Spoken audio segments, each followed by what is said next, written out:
Welcome back. I'm Randy Buehler. I'm here with Mike Flores, and we're looking forward to this championship match. It's going to be Gadiel Slifer, part of this new team of young Americans that have banded together. They're calling themselves Taking Back Sunday. Who do they want to take it back from?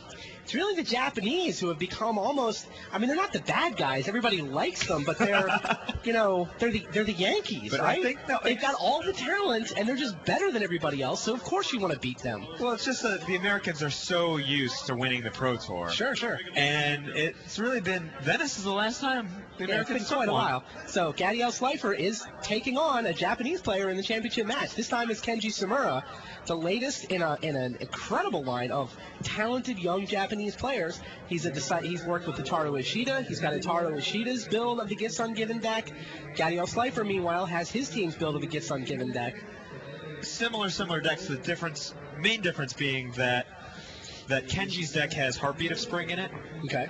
And in the last match, we called Kenji on deck and Olivier on skill. Right. But I learned an interesting tidbit while we were taking a break, which was Olivier would not agree with us and says that Kenji is the best player in the world right now. Wow. So if that's the case, somebody who you earlier said, hey, Olivier might be the best player. He's gunning for He doesn't even think he was the best player in the semifinal match? Yeah.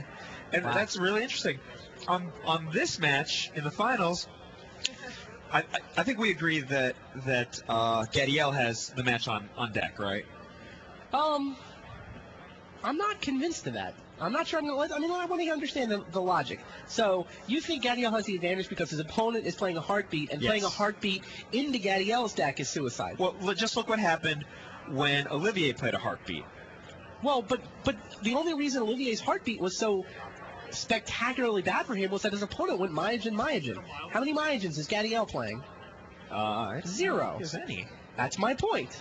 But the elements of Kenji's deck that let him punish Ruel for those Heartbeats don't exist in Gadiel's deck. The argument from my side is, do you remember the old question was, which Black Weenie deck wins the fight? The one with 4 more guys or the one with 4 Bad Moons? Now, Bad Moons are awesome if you're playing against white-blue. Right. Every sewer rat in your deck is a giant. Sure. But when you're fighting another black deck, Bad Moons are enormous liability. Yeah, but the way I've been watching Kenji play with Heartbeat, the way that most of the Japanese players play it, Itaru Ishida played it this way, it's not so much a Bad Moon as a Dark Ritual. They get like 12 lands in play, and then they decide it's time to go for that ridiculous turn, so they just start by tapping 3 for Heartbeat, and then they can go Myojin, draw 20 cards, do this, do the other thing, wear away my Heartbeat. I mean, they're playing it almost like a Dark Ritual. And they've got the time stops to dictate. Well, I guess it's more like a High Tide because it's a little. Yeah, High Tide's a good example. But they've got the time stops to dictate that, and Gadiel doesn't have that. I think you might be right. And the time stop's a great point. I think time stop seems spectacular in this matchup. It's just been good in this tournament. I mean, what's the only thing wrong with that card is that it's a little slow. But this whole format is slow. 6 mana is fine. Who has more terrible cards? Let's look. Gadiel. Well, Gadiel, we've been talking about why doesn't Kenji Sumura have an Ethereal Haze in his deck. I'm sure Gadiel Slifer is not happy he has Ethereal Haze in his deck. It's the only matchup Kenji didn't want because he didn't have the Ethereal Haze was the one he had first round. Right, the White Mini deck. That's what you want Ethereal Haze. And if Ryan had picked the right color, it's very likely Kenji wouldn't be here right now. So Gadiel has that. Sickening Shoal's not a great card. No. Hideous Laughter is not a great card. Haze, Wear Away. What to do? It kills their. You don't want to kill their Heartbeat, do you? No. Whisper's not great. It's fine, Slifer has a pretty healthy amount of creature removal with 3 Hideous Laughter. He's got 4 Sickening Shoals, and he's got that Hirobi's Whisper. So that's a bunch of main deck creature removal. And then the sideboard, what does he get? He gets Grave Robber. He's got Fatties, another Extraction. It's Extraction number 3. Ink Guys. He's probably brings in the extra land. Yeah, probably. Let's see, what's Kenji got that's bad?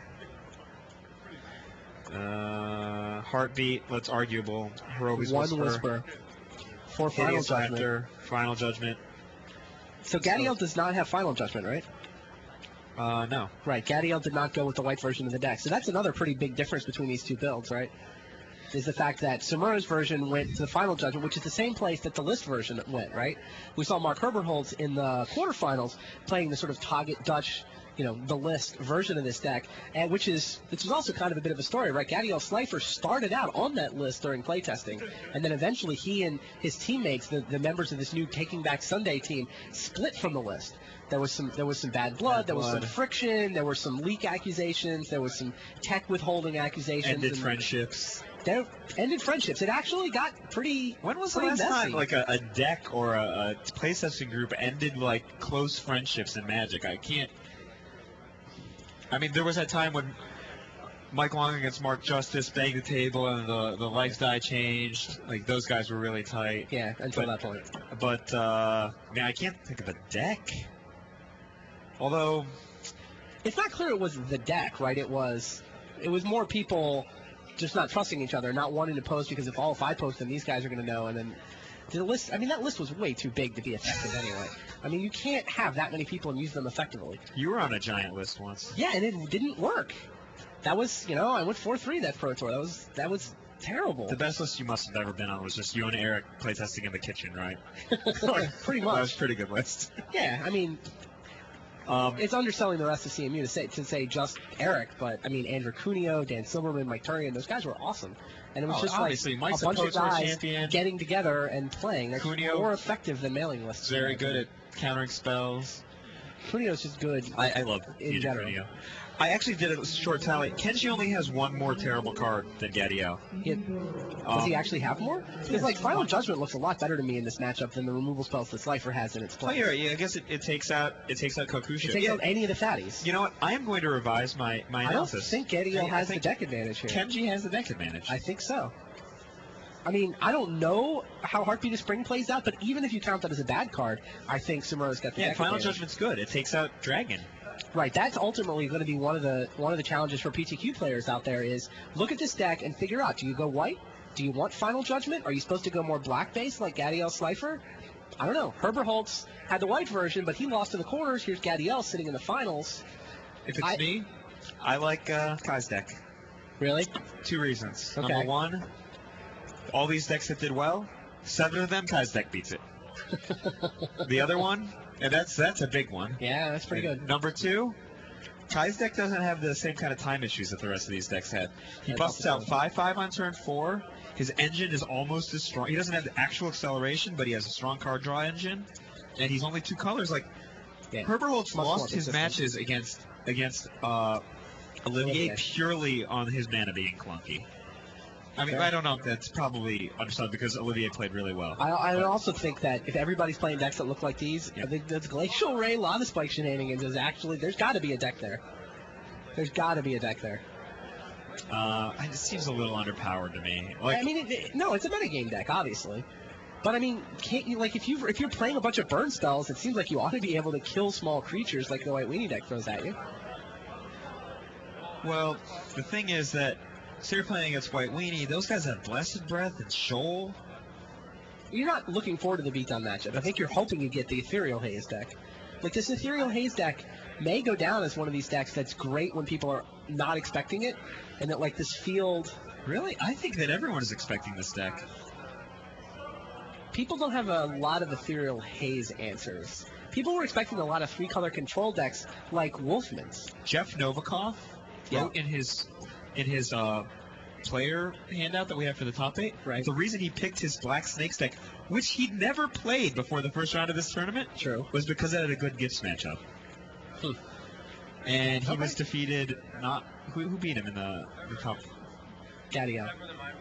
He got mana screwed a couple times. I could, and he took games off Gadiel, right? Which is Gadiel. He took 1 game off Gadiel, which is more than most opponents can say. But I think that might be, I think an aggro-ish deck might be a good answer. And I've been kind of bashing on him as always Jete a little bit, just because I think it was overrated. But it's clearly a strong card, and the PTQs, you wanna put your opponent in a position where he has to answer your threats. And when you play these hyper-reactive, cranial extraction, ethereal haze decks, you almost don't have a way to win until you've already established inevitability. And there's a lot of times where if you're playing a PTQ, your opponent doesn't even know what's going on, and you could just bash him to death with Jism, and You take away that option. I like Finkel's deck, or Buddha's deck. Don't get me wrong. I agree. The Freudian slip there. So what's your pick here? I was going to say Gadiel, but I'm switching to Kenji because I no longer think that he has the worst deck in the matchup. I am pretty sure I've watched him play twice, and he's awesome. Yeah.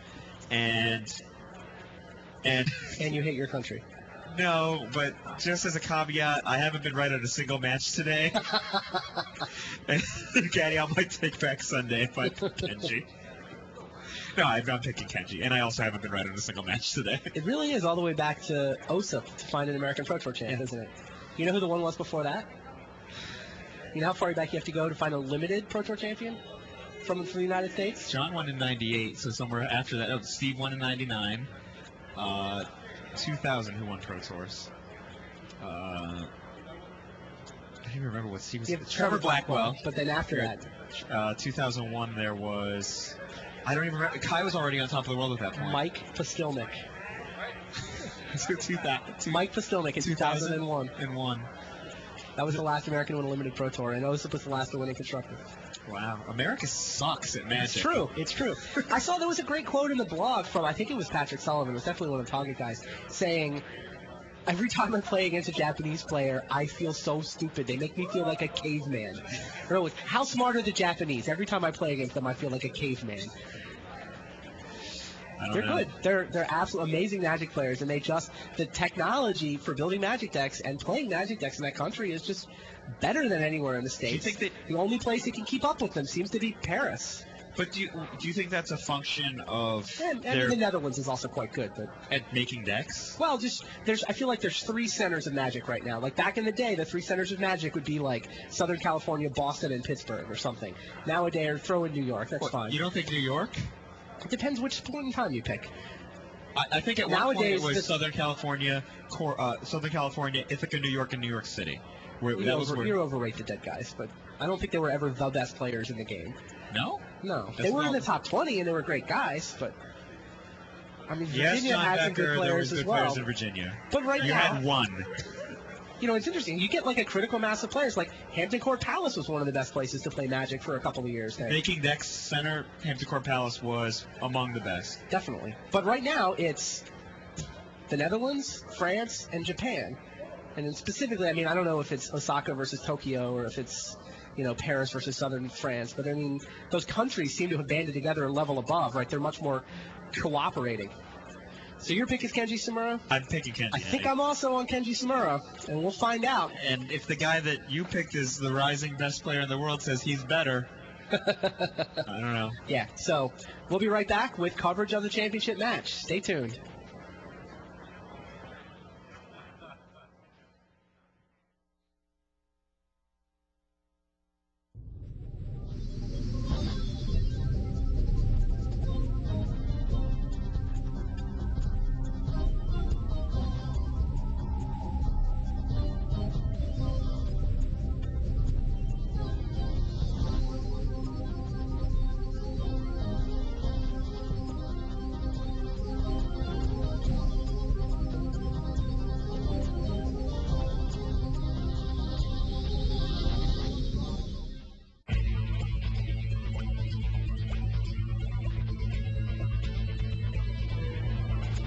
Hello and welcome to Pro Tour Philadelphia. I'm Randy Bueller. I'm here with Mike Flores, and it is time for the championship match.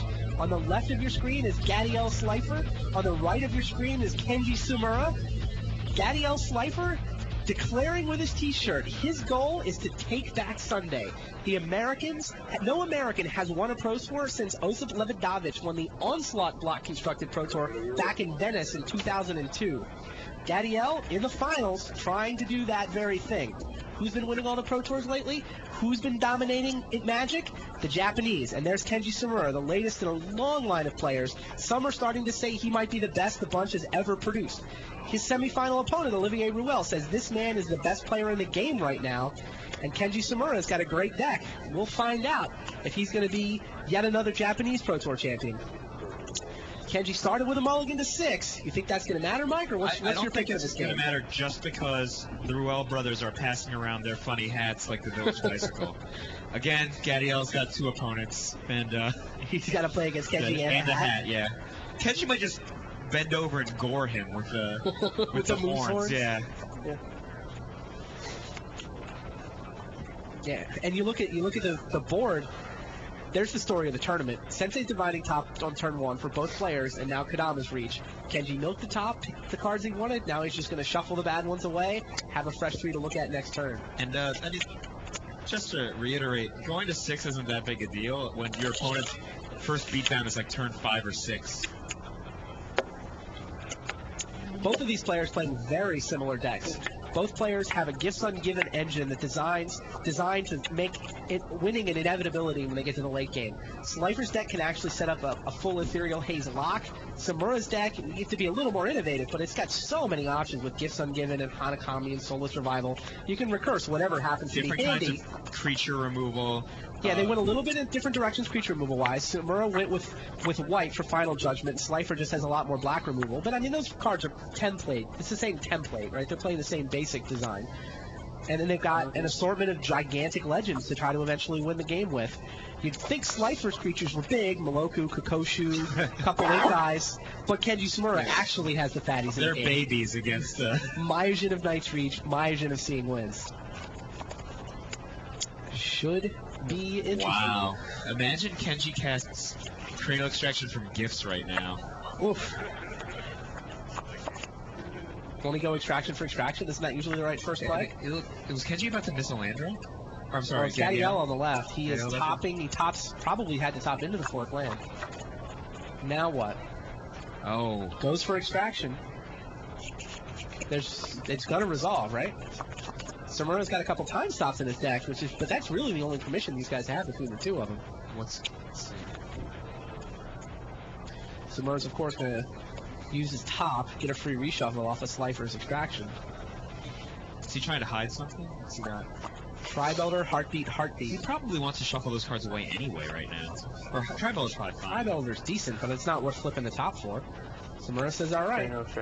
Yep, Slifer does what we expected. Extracts for extractions. Okay. So what is Samura's hand? Looks like Clouded Mirror Victory. Sitting on the table, looks like it's a Moloku, the green-white dual land, and a time stop, and a blue Myojin. It's funny that people play with these green-white dual lands, blue-white dual lands. I don't think I've ever seen anyone all weekend actually tap those cards for colored mana, except Morgan Douglas, who didn't draw any islands, and he only played spells every other turn. And that was, I think, the round he was eliminated. No one else taps for colored mana. They just get Ice Bridge mana. I love Ice Bridge. I think it's a great card. Yeah. It goes in all my 2-color decks. I like Now what does Samura have to look at? Didn't see.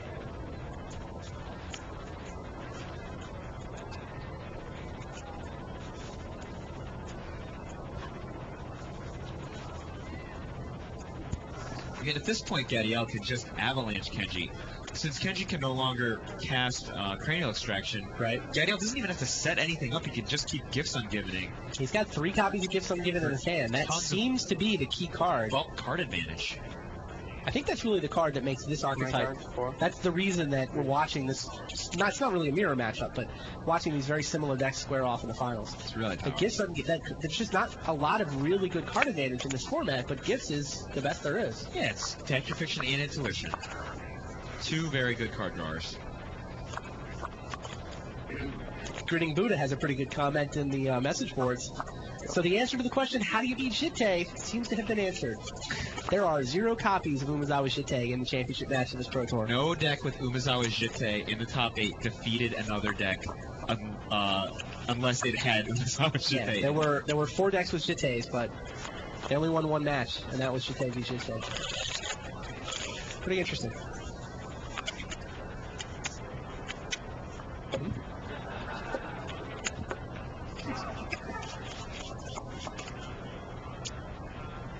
So how do you play this if you're Gadiel? You've pulled off an extraction. That's the scariest thing Sumuro could do to you. Now what? I think he just gives some given for quick card advantage. I mean, it's probably decent to just go give some. He can set up maybe Hanakami just so that he can keep getting back like Kodama's reach. Or he's already got Train Extraction in his graveyard. Uh-huh.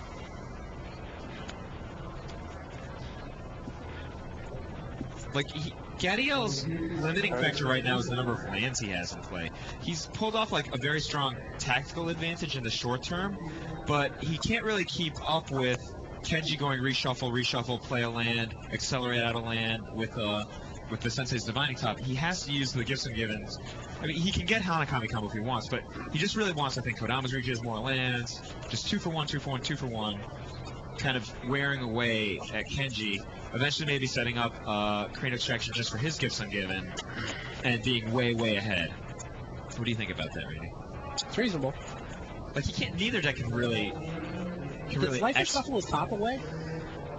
It seems like this year plan of going reach would be a lot better if he had a top in play. But he had to he flipped top onto the top to get that land on the one turn. And then now he's Gifts Giving. Is he shuffling it away? What did I miss? Or is it in his hand? I don't think he would want to. Oh, he probably just drew it and then put the mana to play it. That makes sense. Okay, so it's in his hand.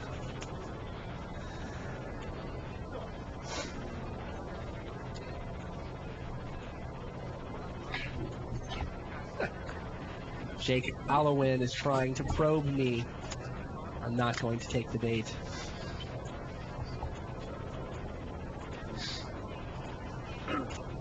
No Savior spoilers, sorry.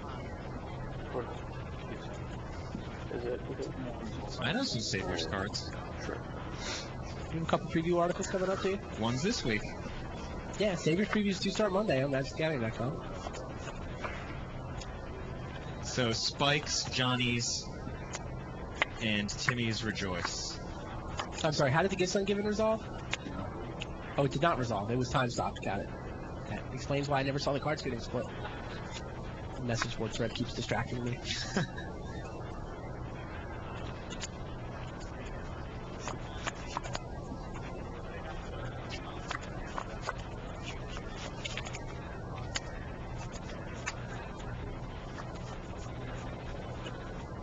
Gamester points out that this could have been a very different final if Ryan Simura had understood splice rules and chosen the right color with Blessed Breath in the quarterfinals. Yeah, I mean, that was a lethal mistake. Yeah, when it was Game 5 with the game on the line. But that might mean White Weenie's relevant, right? White Weenie should have advanced.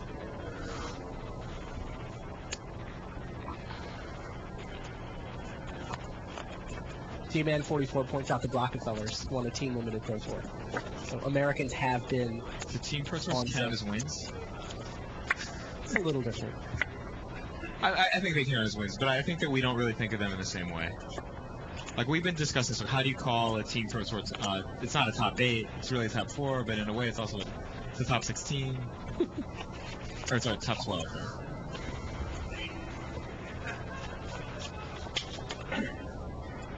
What do you think of Rito Lantern against Gifts Ungiven? It's too slow, huh? I mean, I thought that the Kite was too slow too, but apparently not. Well, the Kite draws cards. Rito Lantern just shuffles. I mean, that's really shuffle. It doesn't affect any relevant resources other than taking a card from the graveyard and putting it to the library. Jen SW says Sumura's moose hat is from a Japanese anime called One Piece. I had no idea. I thought it was Antoine's hat, but I mean, I guess Ruel spent as much time in Japan as some of the Japanese players. That's really interesting. Now, we did, as part of the questionnaire, what's your favorite movie? Yes, and Kenji Sumura had the only good answer. Yeah, everyone just left it blank or wrote Rocky IV. I mean, unless that's really Olivier's favorite movie. And Kenji was like, oh, I like anime. Miyazaki specifically. Yeah, Miyazaki's awesome. Miyazaki is Spirited Away, right? Yeah. I like that movie a lot. Yeah. And Princess Mononoke. Yeah, he did both of those. I'm a cretin and I've seen those. What's your favorite movie, Randy? Wow. I don't know that I have any one favorite. I sort of have Yeah, like my list is like 11, as you might. your top threes always have 11 movies in them. I like competitive movies. I like movies where the smart kid wins. Searching for Bobby Fischer on the list. It's like my guilty pleasure favorite movie, I guess. Well, Ink Eyes, goodbye. Is that both time stops gone? I mean, killing Ink Eyes is a good use of a time stop, I'd say.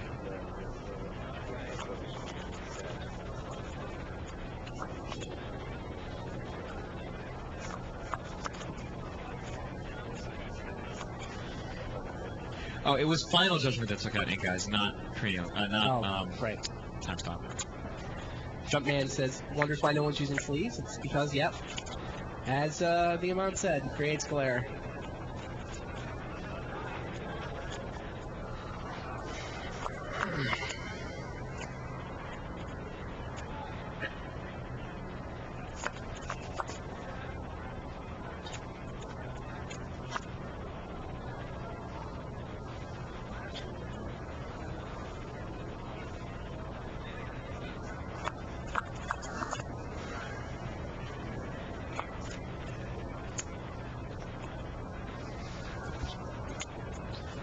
What's your favorite kind of Magic to watch? Beatdown, Control, combo decks going off?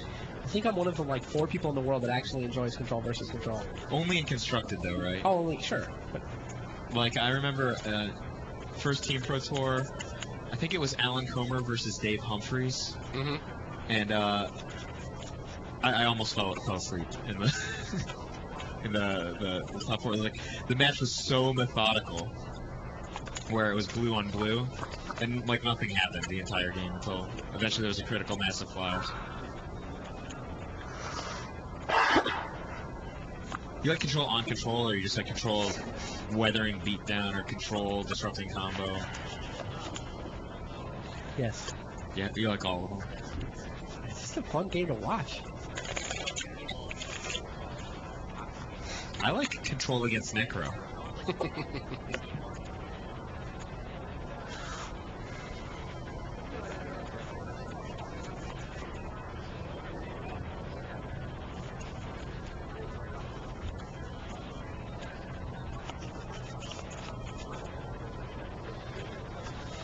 So where does this game go from here? It looks like Kenji's trying to get Blue Myojin in play so that he can... His hand is Blue Myojin, Moloku. Those seem like some good cards, but he hasn't really been going for anything. He's got Heartbeat. He can go Heartbeat Blue Myojin right now, can't he? Is he waiting for Black Myojin, maybe? Trying to knock all those gifts out of his opponent's hand? Gadiel finally has an island, so... Oh, interesting. He had to shuffle his top away to get the blue mana. But now those gifts are finally back online. They seem less powerful without a top. I wonder if it wouldn't have been worth waiting a turn. Blue Myojin on the board. There's a card that makes Gifts Ungiven look pretty insignificant. Yeah, Gadiel had the gifts, but he only had the Ice Bridge, so he was able to cast the first gifts, ran it into a time stop. Since then, though, he's just been sitting there desperately looking for blue mana. Draw your 2, Mage. And now he gave Samura so much time, Samura was able to play Blue Myojin. That's interesting. When do you think Kenji's going to draw cards? Huh. I don't know. After he taps? Why not? I guess, there's no way to... I guess if he plays a land or something, then he can net additional card, right? Yeah.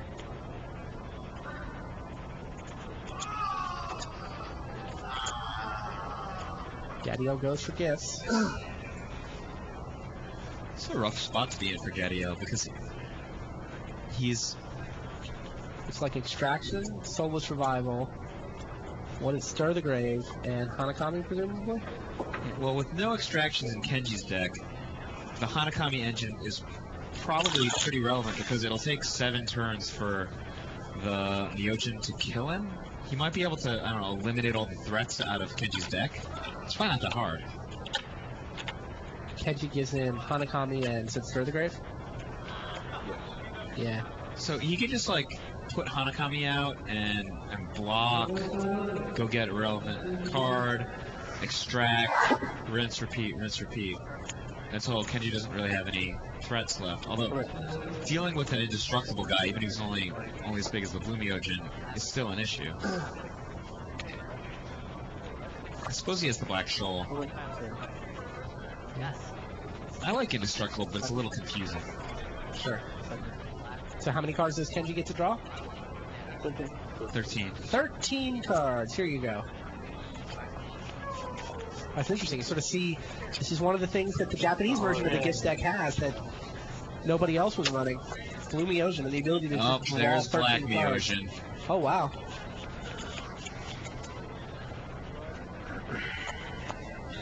Hanakami's in play? Or no? No, and it's never going to see play. Black Myojin's going to come down. Gadiel's going to be allowed to draw a card. And then his Soulless Revival and his Stone Grave are both sitting in the graveyard. That the engine is dead, right? How does he reboot? Well, I don't know, because Kenji's probably going to also play Moloku this turn. Why doesn't he play Hanakami? Isn't it? He's just playing around Final Judgment? He didn't have enough green, man. He can't sack it. So, yet again, Kenji Sumura's opponent is like, I'm fine unless you have Black Myojin. And Kenji says, I have Black Myojin. He threw 13 cards. Fair. Against Olivier, he just had it. Here, he had it in the top 13 cards. I actually have a theory, which was, after watching all these guys playing with the Heartbeat of Spring, I'm like, well, how come Heartbeat of Spring's good? Everyone's got these big, powerful bombs. I think the Japanese deck just has bigger cards. So it's like Hunted Wumpus or something. Like you give your opponent a short-term Dark Ritual, maybe. Right. But you have a 6/6. Right. So instead, it's like you give your opponent a little Dark Ritual action. They might do something really ridiculous, but you do something 10 times as ridiculous as what they do when you get your turn back, as long as you're not dead. Like it could be a sway, it could be... Do they have sway? They don't have... No, it could be. Like, for example, Olivier played Heartbeat of Spring. Right. It could be these Myojin. Maybe the Japanese version of Gifts' best deck. Seems really good right now. He withstood a Cranial Extraction, and he's got Trump. Well, it helped that Slifer didn't have any blue mana.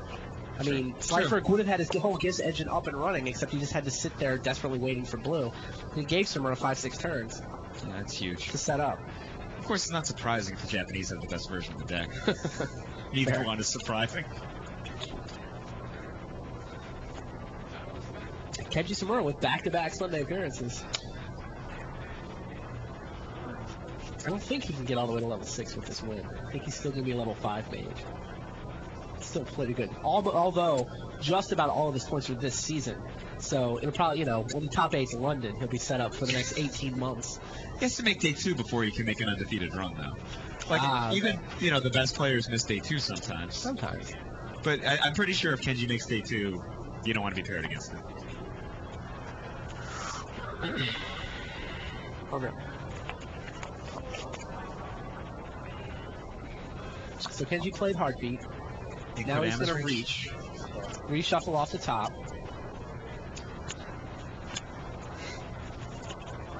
Funny, even if Black Myojin wasn't in the top 13, he's seeing 6 more. The 19 looks to find it so far. Of course, we know he's already found it. It's kind of nice getting to see the player's hands again. Seems like it's much easier to sort of understand what's going on. The strategy's a little more compelling and interesting. So from Kenji's position, you're way, way ahead, right? Highly, highly favored to win. See? He's casting Wear Away on the top. That's interesting. What does that do? He's making Gadiel have a card in his hand, so that when he draws the top, he gets to kill it with the Black Myojin. Oh, sure. Use the mana to do it again. He's thinking. Gadiel should probably... I don't know what's on top of his library, but... Do you think he smells what's going on? What are you going to do? Not put the top on top? Obviously you do, but it'd be the position where you put the top is it. You could put it 2 down. Oh, I see. That's interesting. And there it is. Double Myojin. Plays like that are really, really distinguishing, I think. I agree. The reason is because a lot of players have these games where they're very highly favored to win, and you only need to play like maybe like 62% right plays to win certain games. The players that are really impressive are the ones that they only need like 60-something% and they still play at 90%. And that's, I think, that really a sign of a remarkable player. Well, we'll find out where Slifer puts the top.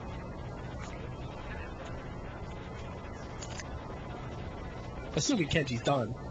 Kenji may have more in mind. If Gadiel only has one Stir the Grave, right? Got his Yeah. list. He's in serious trouble.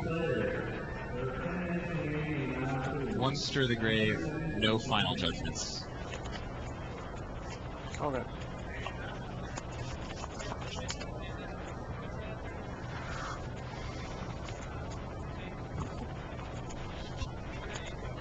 Before I draw. Before I draw, what's he up to? He's got a gifts left, I guess? Control. Removing last match. Split that.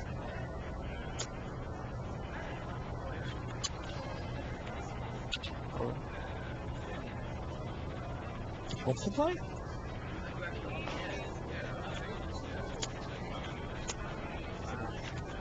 Oh, Shoal with Hideous Laughter.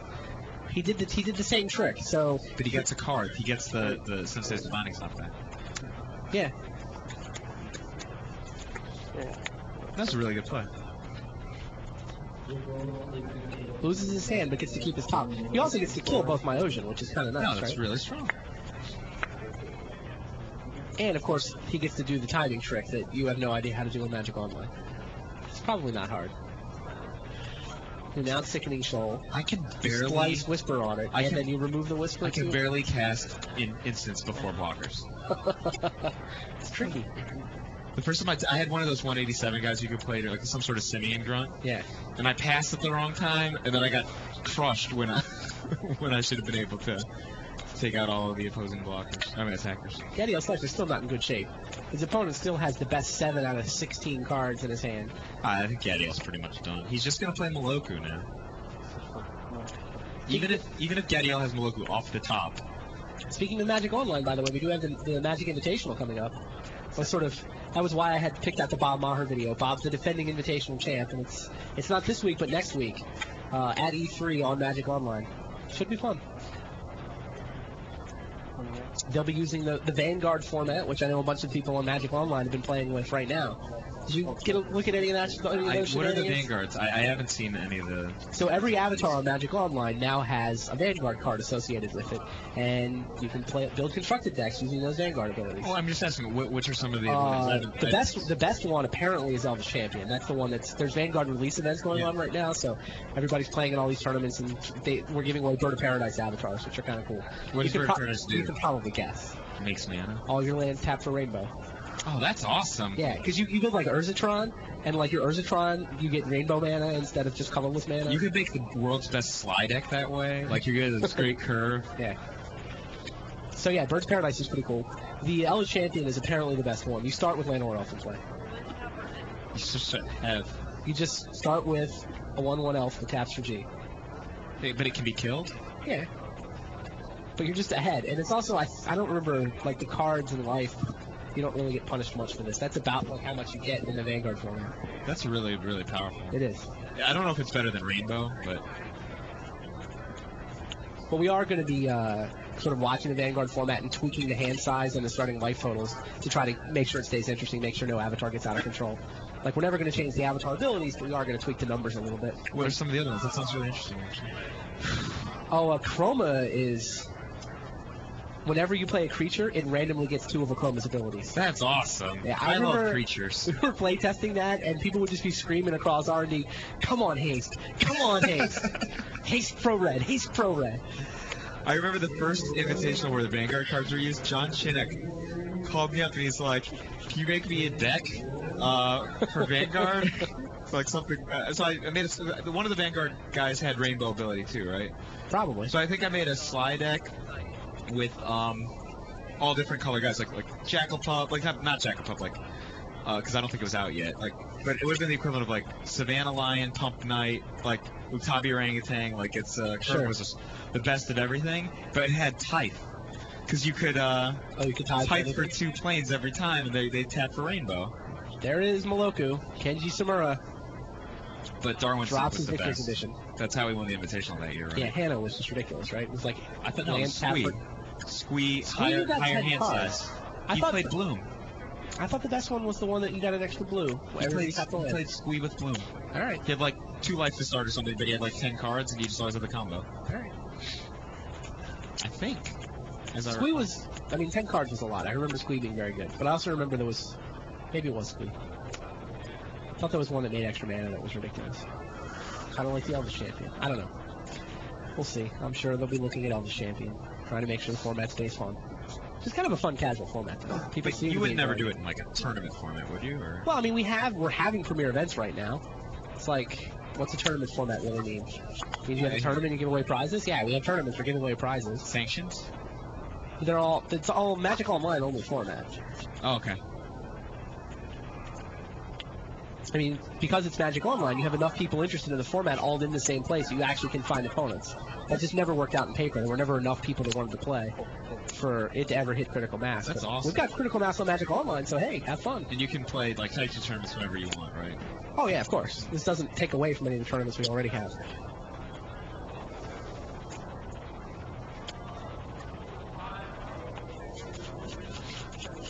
This game seems like a foregone conclusion. Oh. Maybe Daddy else got Gaddy something. disagrees. What is that, Heroes Demise? Oh, Shoal. Kenji can just stop that. And he does. Oh, he doesn't get to attack, though. And Gadiel scoops. There you go. Kenji Sumura takes a 1-0 lead. Gadiel Slifer had triple gifts ungiven at the beginning of the game, but he only had Tendo Ice Bridge.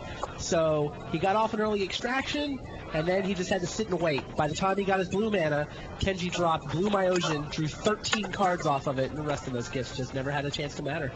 I think that it's only now, after 12 rounds of Swiss and the third round of top 8 elimination, that I realize like some of the things that are going on in Kenji's deck. Like they're not obvious on paper. Like Heartbeat of Spring isn't bad. The Neosian they're just bigger than everything else, and the effect is so much more profound. Sure. Well, let's go down to John Becker down on the floor and see how it feels down. How's it going down there, Jonathan? Yeah, just like I said, it's not surprising that the Japanese have the best version of this deck. It just seems to always draw what he needs. It's like 3 times that somebody said, "I'm okay," unless he has exactly this card, and he has exactly that card. So I think the deck just seems to be incredibly resilient.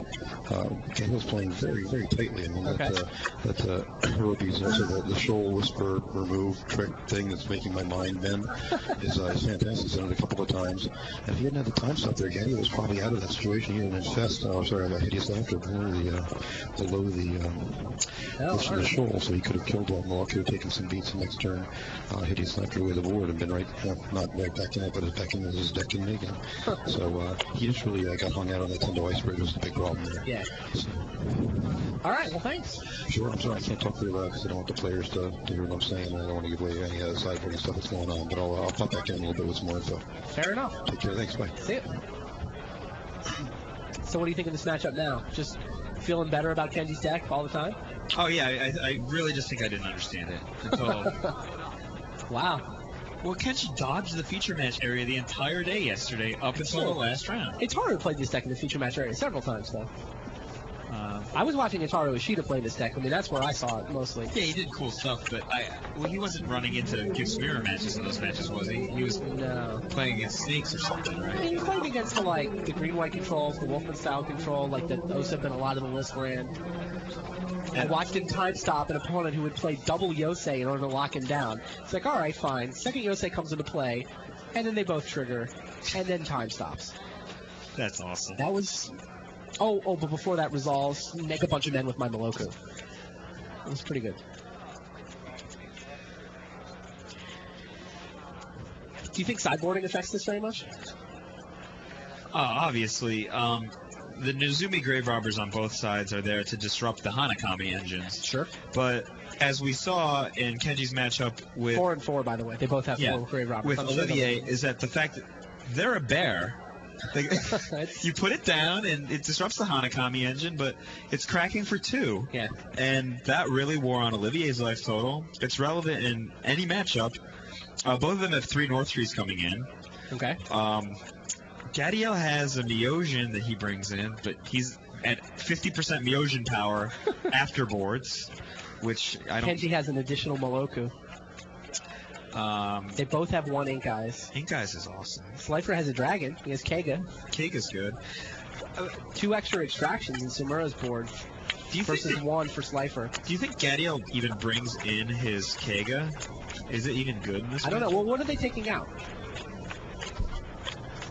I think Gadiel needs to leave some number of shoals to take out the Neocean. Okay. Some number of Hideous Laughters to deal with Moloku. Okay. Haze he probably takes out. I would think so. Wear Away he probably takes out. Sure. Whisper I think he leaves. Okay.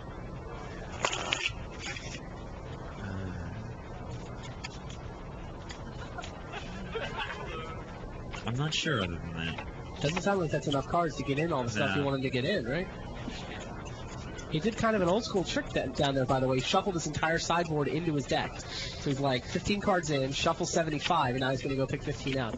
Doesn't want to give Kenji Sumura any idea how many cards he's bringing in. It's very confusing. Oh, wow. Jonathan Becker is whispering into my ear that Kenji Sumura took Gisem given out of his deck. And took out the Hanakami, and took out the Blue Myojin. Took out Blue Myojin? Yeah, that's what won in game 1. But he probably brought in the Grave Robber, the Kodama Right. 3, the Moloku. Maybe he's a beatdown deck now. Or, I mean, as beatdown as they get in this matchup. Sure. All right, well, the players are ready to go, and there they are. Gadiel Slifer on the left, Kenji Sumura on the right, and they are off in game number 2. What is that, early tops from both of them? Obviously. So yeah, Kenji Sumura apparently took out his entire Gis engine. He's not even going to bother trying to set up Hanakami shenanigans against an opponent that he knows is boarding in 4 Grave Robbers. I guess he's a beatdown deck instead. Definitely interested to get a look at Slifer's sideboard and find out what he did. That's really interesting. What do you think about the viability of a deck that just basically starts off as a deck like their deck sideboarded, but to break up these decks that are going to be dominant? Yeah. I saw a mono black beatdown deck that I actually kind of liked. Andrew Pacifico was playing it. Don Smith was playing it. It was actually, those guys are on Taking Back Sunday, right? It was like Taking Back Sunday's number 2 deck was a mono black heavy disruption deck. It had like 18 creatures, including all the rats, and it had it had like the Bleeder for 3/3 beats, and it had a whole bunch of discard spells. It had Spear and Duress and Waking Nightmare. And it actually looked decent. I mean, Pacifico got into day 2, qualified himself for London. Don Smith got into the top 32, and I mean, he actually showed up late for a round to pick up a game, and then wound up getting knocked out in the top 32. Yeah, he actually started 0-2 and rattled off like 6 or 7 consecutive wins. Got himself top 32, level 3, qualified for the rest of the year, all that good stuff. Wow, on his second Pro Tour. Right, second Pro Tour, and he's now level 3, and he's already clinched level 3 for next year as well. Gadiel took out his cranial extractions. He must know what Kenji's doing. Keiga's in his hand, so that answers our question from earlier. Pretty difficult match to sideboard for. It'll be interesting to see how their various strategies play out. Gadiel does still have Gifson given in his deck, apparently. Although he took out a lot of the pieces. He took out the Hanakami, he took out the extractions. Still got the gifts, I guess, just for raw card advantage. Oh, and he's got North Side. And he cracked with Sakura Tribelder. Shades of last round, or I guess the top 8 round with Olivier Ruel going early beats. Oh, there's a good shot.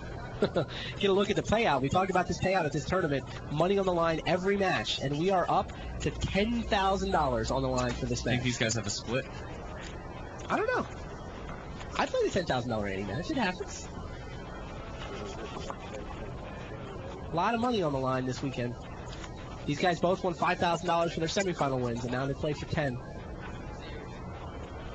And knowing Gadiel, I bet he's playing for it.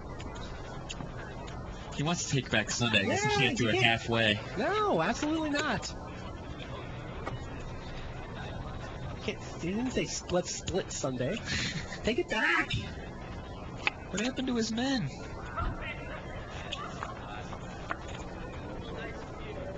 The north side died to another north side. And the Elder decided its mission in life was to rampant growth. And the Cloud Mirror victory. Yeah, Slifer resets an ice bridge and drops Moloku.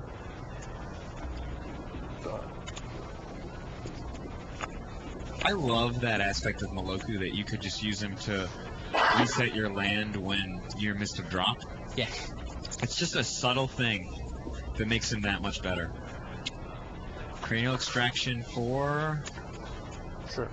Yeah, what do you name? What did he name? Gadiel's gripping, what, Kiga and Lance? I think he actually named cranial extraction. That'd be pretty interesting. Gadiel took him out. Yeah, he named a card that Gadiel sideboarded out. But note, Kenji got out his notebook, got out his piece of paper.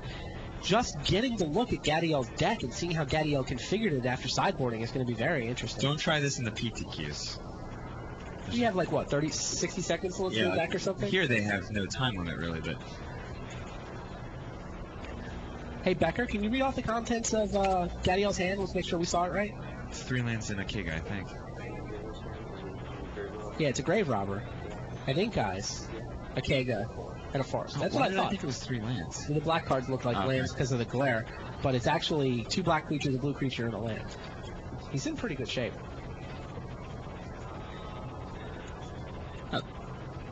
That token is going to become a Rat Ninja in a second. Yeah, it is. And there's going to be North Side on the board. There is a Kodama of the North Tree in Kenji Sumura's graveyard. And unless Kenji's got Final Judgment, I think he's going to be in a lot of trouble. Basically what he needs is Final Judgment next turn. Would you overcommit if you're Slifer? I mean, if you put the Ink Eyes in play... It's not an overcommitment. You just attack, get Ink Eyes, it's a free card. Oh, you're going to bounce Moloku. No, bounce the token. You sure? Yeah. Seems safer to bounce Moloku. But he's still holding, doesn't he have additional threat?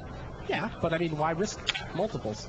If his board is Ink Eyes, a couple tokens, and a Kodama of the North Tree, he doesn't need Moloku in play. He'd rather have Moloku in his hand. Like, he wins unless his opponent plays Final Judgment. Yeah, I would attack and bounce Moloku for Ink Eyes.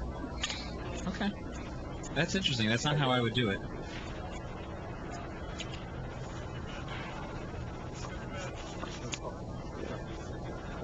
I love how some of the players play Ink Eyes. They like kind of whip it across the table. It's awesome. All right. Well, I did it. See how Slifer plays this turn. He's in great shape, but his opponent could have a Final Judgment. Even if there's a Final Judgment, the number of 5 power creatures. Let's see. North side. So he picks up a token. Seems a little greedy to me, but we'll see. Kenji's really in trouble, I think.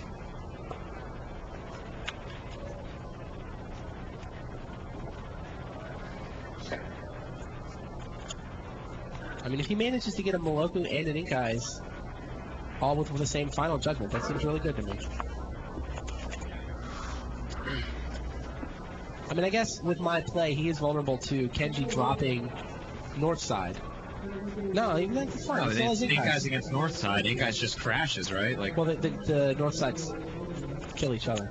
Oh yeah, the Ink Eyes just. I was crashes. thinking if North Side could block, then it'd be good, but he can't, because obviously they'll die. Does Kenji Sumura have an answer? Kill North side anyway, even if he did somehow stay. So what do you got Looks at here? the top of his library. Looks like a rat. No, yeah. Kenji scoops him up. Gadiel Slifer out of the gate strong. We thought Kenji Sumura sideboarded into a beatdown deck. Look at Gadiel Slifer that game. 1 game apiece, and they'll go back to their sideboards, and I'm sure, let's watch Gadiel Slifer. He's going to pull out all 15 cards, And he's going to shuffle all 15 cards into his deck. He does not want Kenji He's to going know. to do this every. He should. That's a very composed play. It's absolutely the right thing I was to do. about to say the same thing. He clearly has a very strong mental game. It's true. Like, I find that players who do well in tournaments that have very streaky, like, I was doing really well, I was doing badly, they have, like, certain mannerisms that are indicative of their being in their best mental game, and, like, how they shuffle, how they approach rounds, like, little things like this to throw Kenji off his game. Sure. Again, maybe don't want to try it in the PTQs, but...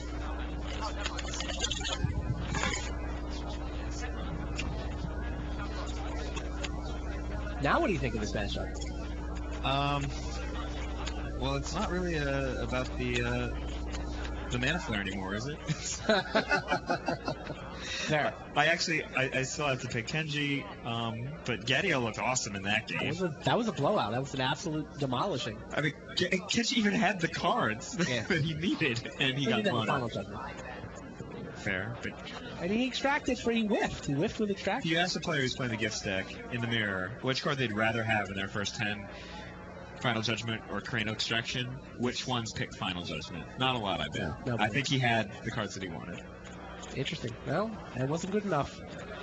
No, not against Gadiel's sideboard's plan. Took out his extractions, that's bold. Do you think that there's ever going to be a game where Gadiel goes back to the original mainline version of the deck? Probably not. He's still vulnerable to Cranial Extraction, right? But I guess this deck anticipates Cranial Extraction decks. We'll see.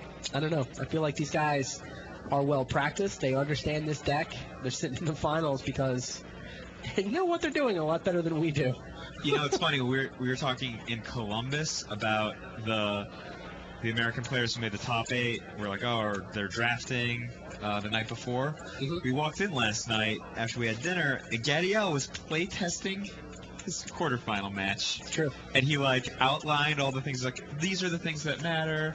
I never saw a deck like his before, but I think I can beat him. And I don't know. Might be serious about taking back Sunday. It's a good point. He was clearly very serious. He wants this. All right, well, let's go back down to Jonathan Becker and see what he's got to say about that smashing we just saw. Yeah, that was a vicious beating, actually, wasn't it? I'm sorry, I got to put my hand up here again. I don't want players to hear me. Gadiel actually sideboarded his Cranial Instructions back into the deck for this match. So he's playing a lot of games with Tsuyoshi right here. So it was really great. I thought that Akito's hand looked just fantastic when I looked at it the first time, but just fell apart. It wasn't there. He had Final Judgment, totally different, but that was just a vicious beating back. Gadiel seemed to be really wicked confident in his deck. He must have just played the heck out of it. I mean, he's making all these sideboard changes on the fly. They're different sideboards every time. He's not thinking about it for a long time. He's looking at it. He's changing the land in the sideboard. So he's obviously, played this a great deal last night to come up with his strategy and his plan. Wow. That's a good sign. Thanks. Nice insight, actually. Thanks for that. You can really tell when a player is prepared for a tournament is when they don't have to think about their sideboard decisions. They already know what they're supposed to take out. They're like, here, I take this out, I put these in, and you just do it. Whereas the unprepared player is looking at his sideboard, they're like, I want to put these in, but I don't know what to take out, and then suddenly the deck's got a bunch of 2-ofs and 3-ofs, and they don't know what they're doing. It's just Jeff guessing. Cunningham used to say that... You take out one of everything. Yeah, because you didn't want to disrupt your deck too much and you weren't sure what to do. Yeah, well, it looks like they're ready to play, so we'll switch our cameras back and see how Game 3 is going to go. But all that does is make it so that you still have copies of the worst card in your deck after you board it. Yeah, exactly. Whatever it was, he was wrong when you just took out a little bit of everything.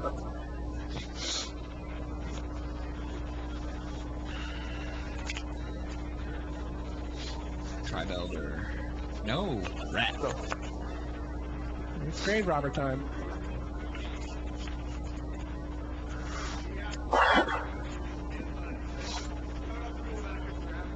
I think I'd rather have Top Elder Yeah, than Top Grave Robber. I agree.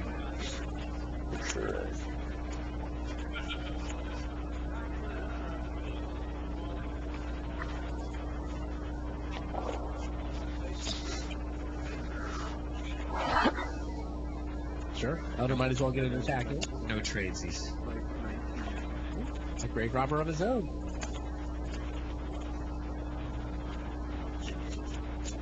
Gadiel has reach. He'll be like right back in.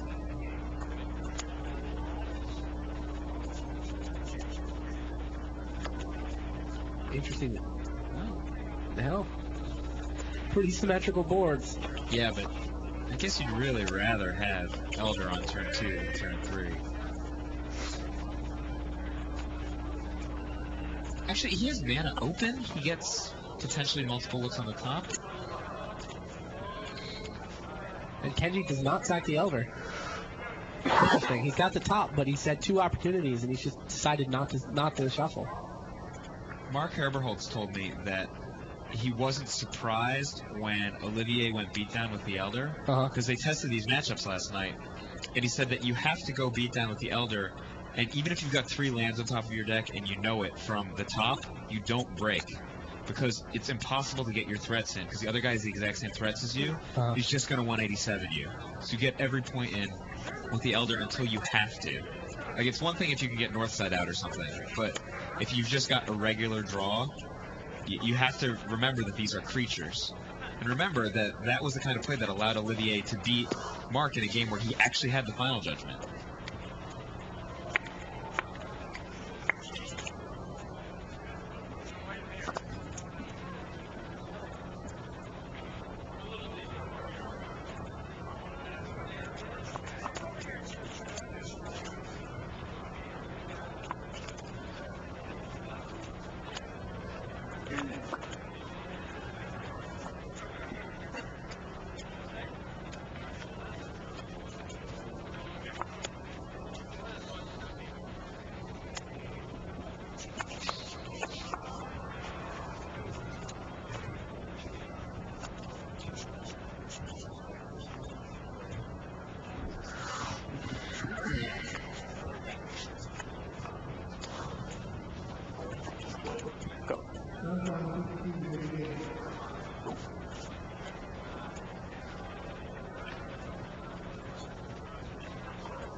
Zahori points out that the Prodigal Sorcerer avatar are also very good on Magic Online. What's it do?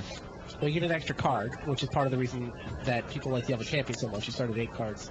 And instead of drawing, I think you get to look at 2 and choose 1. Oh, that's awesome. Yeah, you filter your draws instead of just drawing. Do you have to put them back on top, or do you put them in graveyard, or do you put them on the bottom? I think they go to bottom. I don't remember exactly. If you could pick like top or bottom, that would be awesome.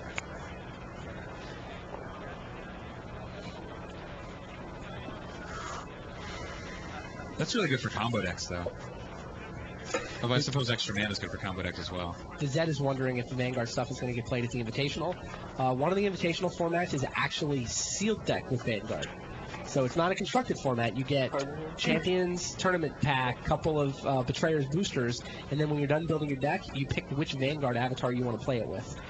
Oh, so you get to pick afterwards. Yes. That's really Get cool. your deck, and then all the players will have access to all the avatars. They pick which avatar they think goes best with this sealed deck. No idea how that's going to turn out. Maybe there's just one, which is always the best in sealed deck, or maybe, I don't know. I bet the one that makes extra mana is pretty good. No, but I mean, if you could find a way to build a deck that has synergy with a Vanguard avatar, that's got to be pretty powerful, right? I bet that all the decks have synergy with having an extra mana. We'll see. It's a green mana. I always play green. How many times have you drafted with me? True. I'm the Jamie Wakefield of side draft. Brian Call's in the audience with his hand over his face, shaking his head, because it is in fact true that I always take green.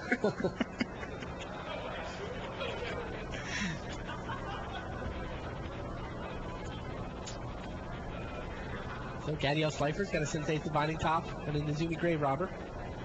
He's got half a dozen land. Kenji Samura over on the other side of the board, also a Sensei Divining Top. Also about a half a dozen land. Also a Grave Robber. But he's up 1 Sakura Tribe Elder.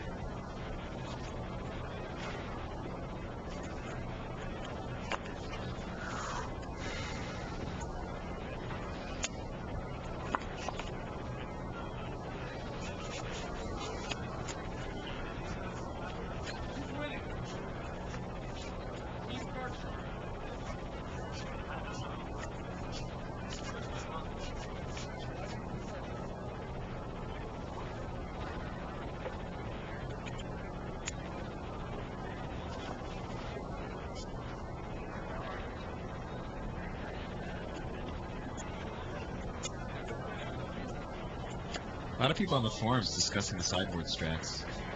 And Gritting Buddha wants to know. I just hit refresh when I forgot what Gritting Buddha wants to know. Gritting Buddha wants to know what we think of Divining Top.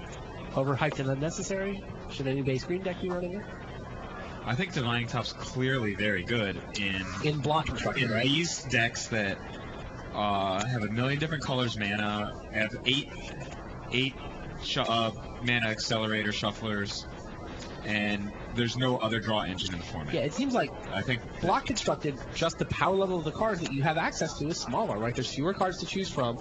In standard, I'm not sure Divining Top makes the cut. It seems like it might make the cut in some I just places think and that- not in others. In extended, I don't think the card has any chance of making I know that it's cut. not a great argument, but there's players who've been playing Divining Top, not in this format, but in previous formats, who have a slavish devotion to the Divining Top. They would rather, like, do anything than shuffle the top away in games where they'll definitely win. And that's a big limitation, I think. So People loving their tops too much. Sure. Looks I like think that the best thing to do with a Divining Top is to Shrapnel Blast it away. Like, you can go, like, draw a card with Divining Top and response Shrapnel Blast it. You still get the card, your opponent takes 5, it's awesome. And you also don't have the stupid Divining Top anymore. Grave Robber leveled up. Oh, just so that it could get nailed by with that Hero's Demise. That was a shoal. Sickening shoal. Sonora digs. This is a funny game. It's like a standoff. Yeah. These decks are both capable of such power, and they're just not doing it. They're putting out And a couple 2-1s. 2-1 staring across the. Oh, now the 2-1 goes in. 19 to 18.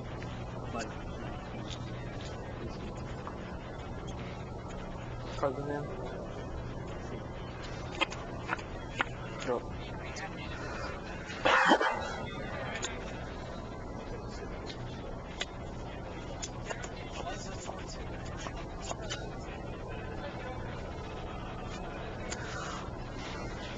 Daniel doesn't look nervous at all. No, he really doesn't. Looks like maybe he wants some coffee, but he's not, like, nervous.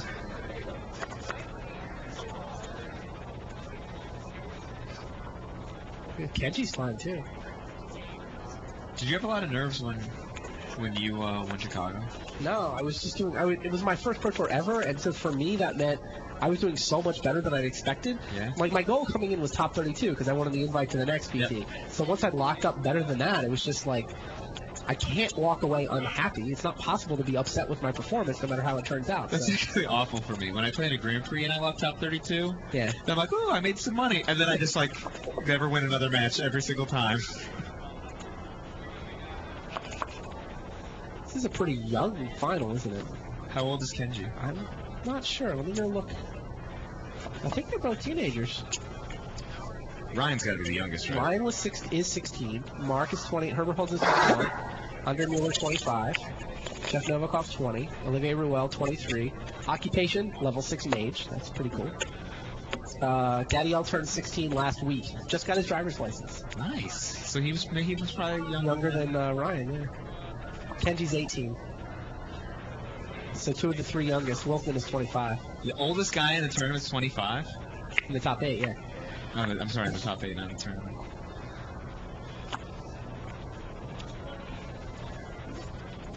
That's pretty young. 16 I versus played a 18. lens tournament. We've had a couple 15-year-olds win Pro Tours, so Gadiel won't be the youngest to win a Pro Tour or anything. Julian won Worlds at 15.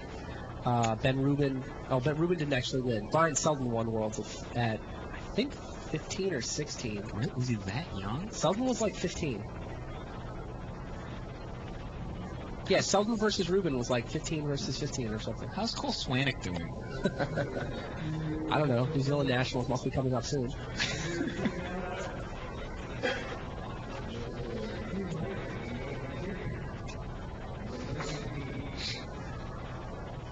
So there's another interesting question from Psycho Lugia X, wondering why the Block Constructed Pro Tour is always scheduled before the third set of the block comes out.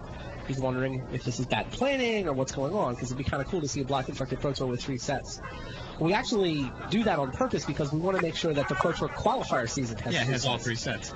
Basically, you can't have both things use the same format because the Pro Tour first and then the qualifier season comes later. So we'd rather make sure that the qualifier format is sort of deeper and richer and more interesting because it gets played by thousands and thousands of players for a couple of months.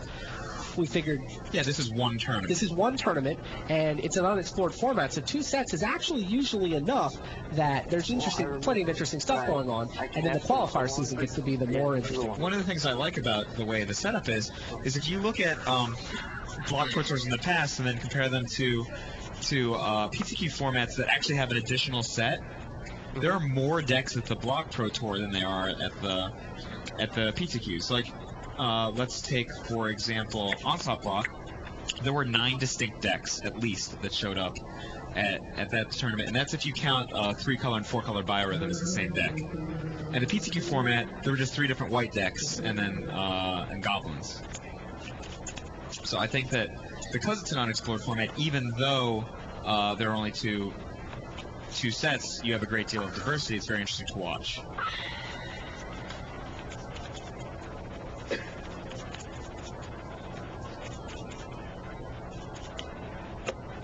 Prodigal Sorcerer Avatar is upkeep, look at the top card, you may choose to put it in the graveyard or leave it on top. That's ridiculous. Can I play that in extended? I will always find my Werebear and he'll always be 4/4. Well, the Zed is recommending Raksha to the invitation list. What's Raksha? Hold on. Don't know. It's still my turn. Oh, my God. You start with a bunch of life. I think it's the one where you get the most life. And your creatures are like +0/+1, I think.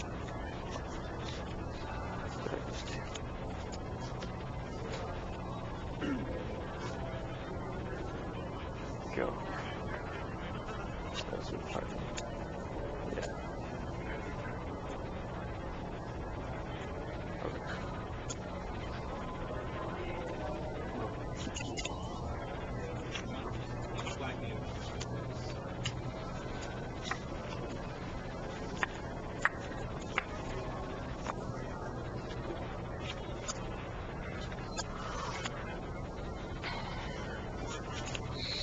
Both players continue to milk their divining tops. So what are they setting up for, Randy? I think they both have Black Neogens still in their decks, right? So what's the goal? Find Black Neogen via shuffling and divining top, play it, destroy the other player's hand, and then come in? Does that sound right? I think their goal is to frustrate the MagicGathering.com reporters and run out their laptop batteries. Because I'm surprised at the number of creatures in these decks and no one's doing anything. Like the second game was a bloodbath. This game is just nothing but... They came out with the same draw, right? And their creatures just kind of ran into each other. Yeah, I mean, there you look. Kringle Extraction, Kadama's Reach, Swamp. That's not the most exciting hand. No, just the babies came out, though. I mean, there's dragons and ninjas. Samura does have Ink Eyes. Ink Eyes, Time Stop, Final Judgment. Samura's hand looks pretty saucy. It was a better hand. I'm on Samura. I think you might be right, but Kadama's Reach is really good in this situation.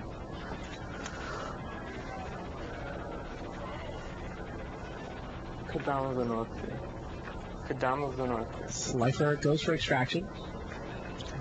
Misses Kenji's hand, but pretty sure there's some in this deck.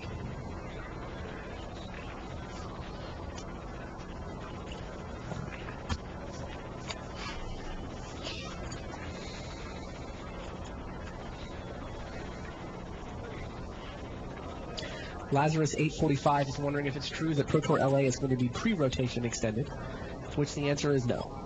Pro Tour LA is actually in October, and it's like 2 weeks before the massive extended rotation for the fall. We're just going to go ahead and rotate early for the sake of the Pro Tour. Don't rotate it. No, we're going to let it be. I love this format. It's going to be the new extended. Fresh, new, interesting, new extended. No Wasteland, no Vampire Tutor. But without Ravnica, because it'd be kind of unfair to make the players play with Ravnica cards when they go on sale the same time the round 1 pairings go up. Seems a little unfair. What about Port Wasteland? What about Vampire Tutor? All delicious cards that will be turning up at a Legacy tournament near you.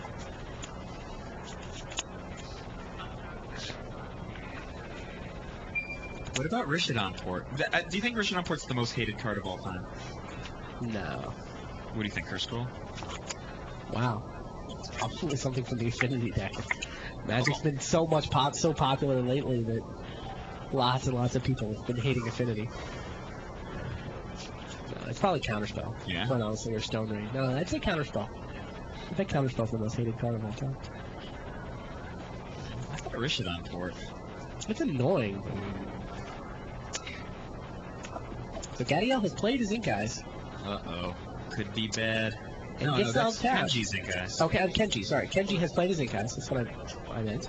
Is there anything to get? Anything yummy? This is a current Tri-Belter, right? No?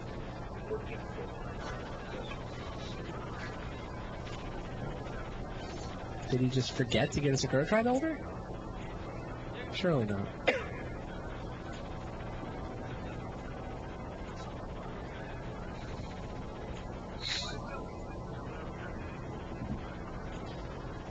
There you go.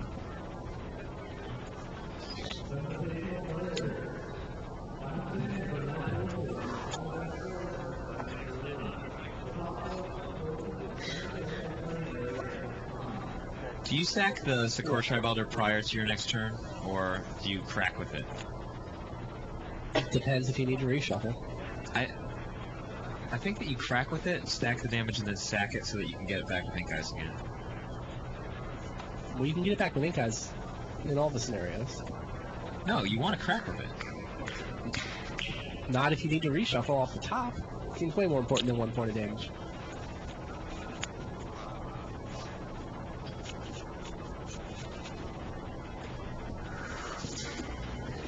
I think because Kenji has Time Stop in his hand, Yellow's doing nothing. I think that,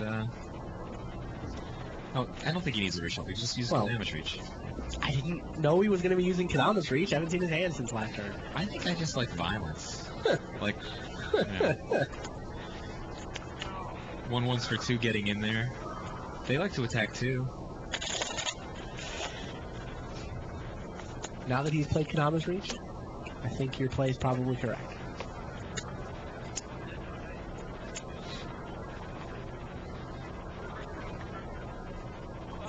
Zahori points out Bird of Paradise Avatar is pretty good and limited. All your lands to Rainbow? Just play Wow. all the good cards? That's got to be the best one.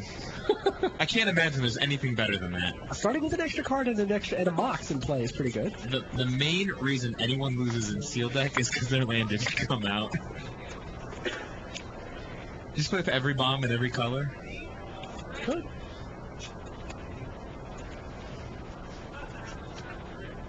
God, Kenji's hand is so nice. Now he's got an extraction too.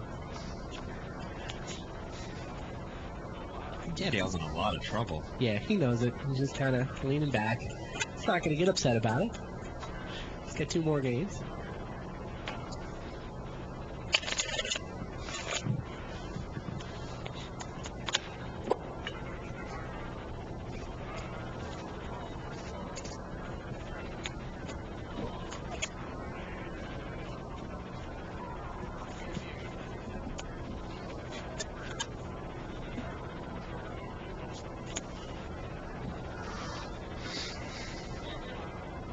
Was Ink Eyes really good in FFL?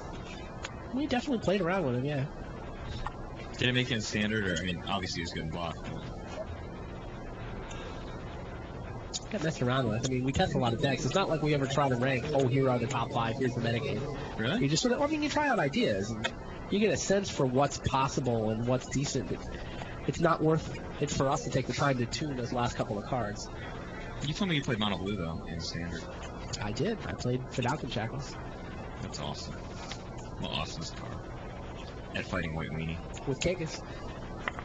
Multiple Kagas. I love to play the second Kaga and just get the 2 control magics. Good times. Satoshi Vegeta probably just copied you. Heard that about your FFL. And then he's like, oh, I'll make a deck for Block like that. For a while, we thought you could Kiki Jiki Kega, and then I was, oh, it's a legend. Ted Knudsen thought that one. Gadiel doesn't look happy about this game. It's not that the man ever smiles all that much.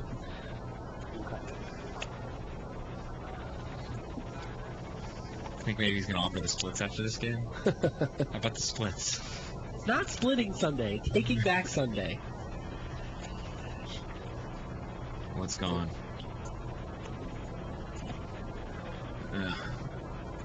Ink Eyes is pretty hard to kill. I mean, Final Judgment does it, but Gadiel doesn't have it in his deck.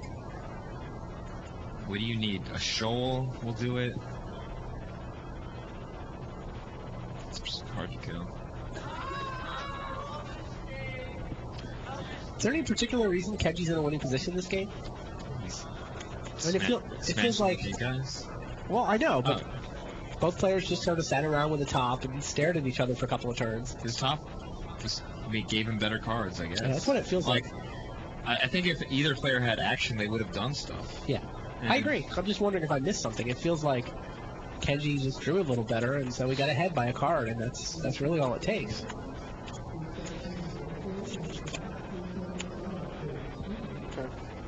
Sometimes. Net Extraction does shuffle Gadiel's library, which probably helps him.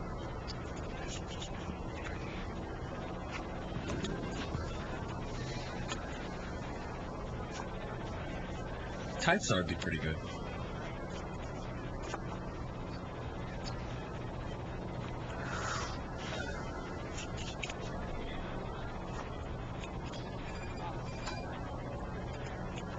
Well, Gadiel's looked at 4 fresh cards. Comes up with... Ooh, Cloud Mirror Victory. Does Kenji still have Time Stop? Yes. And yes. There it goes. It's too bad it gets removed from the game. You can't Ink Eyes it. Oh, that's Too bad for Kenji. I mean, what's he doing? Oh, he's using the top. The Ink Eyes is essentially still like an Ophidian as well. He's getting extra land with every hit. Yeah. Gadiel falls to 9 from that hit. 9.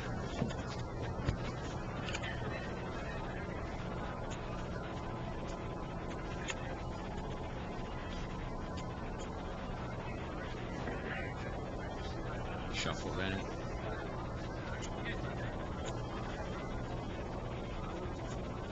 So any of these matches we've watched today, not once has anyone tapped like a Water Veil Cavern for color, have they?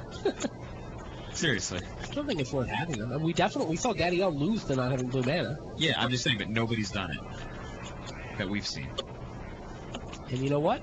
Gadiel does not play with Water Veil Caverns. If he had a couple of those, maybe he would have been able to get those gits off. He's only got 1 island in his deck, and then the 8 green cards to go get it. Plus the 4 ice bridges. I think you run those. I think they're worth it. I mean, you can go 6 turns doing nothing for want of a colored mana. Blue in particular. Yeah. It's so vital to the deck, but the component isn't large enough that you want to play a lot of islands. Precisely.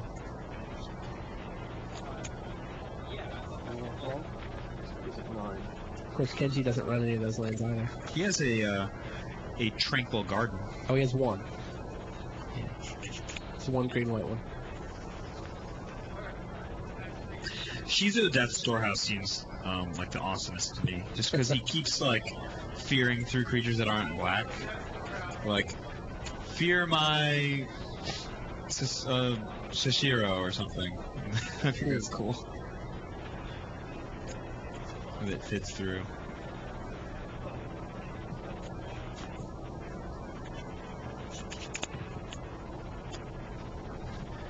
What do you think of the legendary colored lands?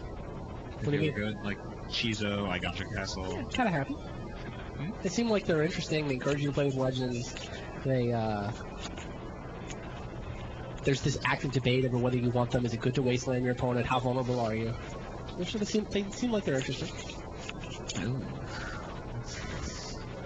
I think in general you do run them if you have targets.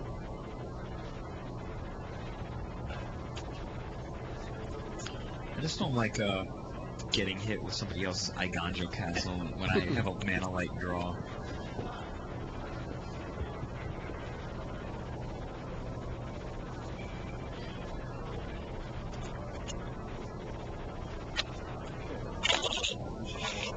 Gifts ungiven for Myojin of Night's Reach, Grave Robber, Tide Star, and Sickening Shoal. So Pretty basically, awesome. 4 answers to Ink Eyes. I guess Grave Robber's not a great answer. Bring answers to Ink Eyes and Grave Robber. Kenji's probably going to give him a Grave Robber then, right? Gadiel's still got basically 2 turns. He has sufficient mana to play the Grave Robber and then level him up. Not sure. And then he'll be able to get probably the Tide Star. Over the course of 2 turns, he could do that. Yeah, but he has 2 turns to give. Throws away.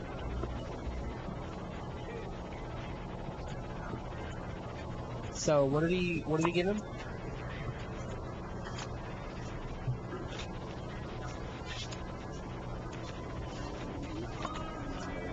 Give him a Myojin and the Grave Robber. Threw away Kega and the Shoal. Interesting. Doesn't Myojin block all day? I mean, I guess Gadiel does have to choose whether to nail Kenji's hand or block all day.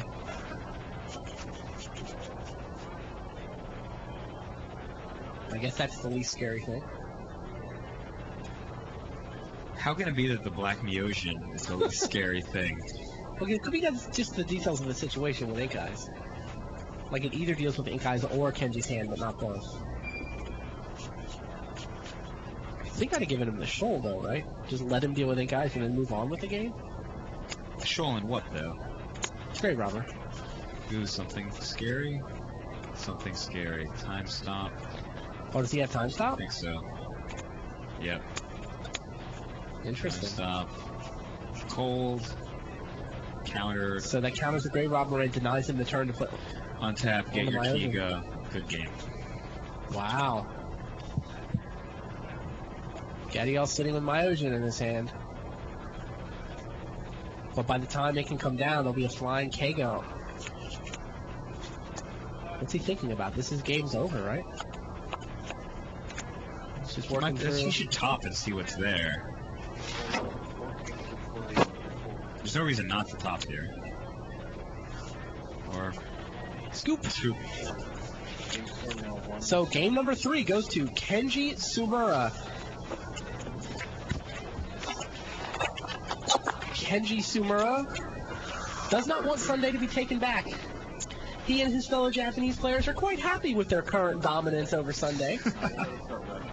I'm sure there's several French players who are also happy with their performances recently. They prefer to keep Sunday. Why not share? America shared Magic with everyone else. Like, oh, We didn't share this. We didn't share Sunday for quite a while. we There were have this people around the thing edges, but called Sunday. Why don't you take a bite? And they're like, oh, this is very tasty. yeah. And it would, the stat. Olarade won the 3rd Pro Tour. No, there were clearly non-American players who did well on the Pro Tour. Hovey won a couple. Rade won one. But in the first Schlemmer 4, got that world championship. American, Swede, Frank Adler, where's he from? Germany. Germany,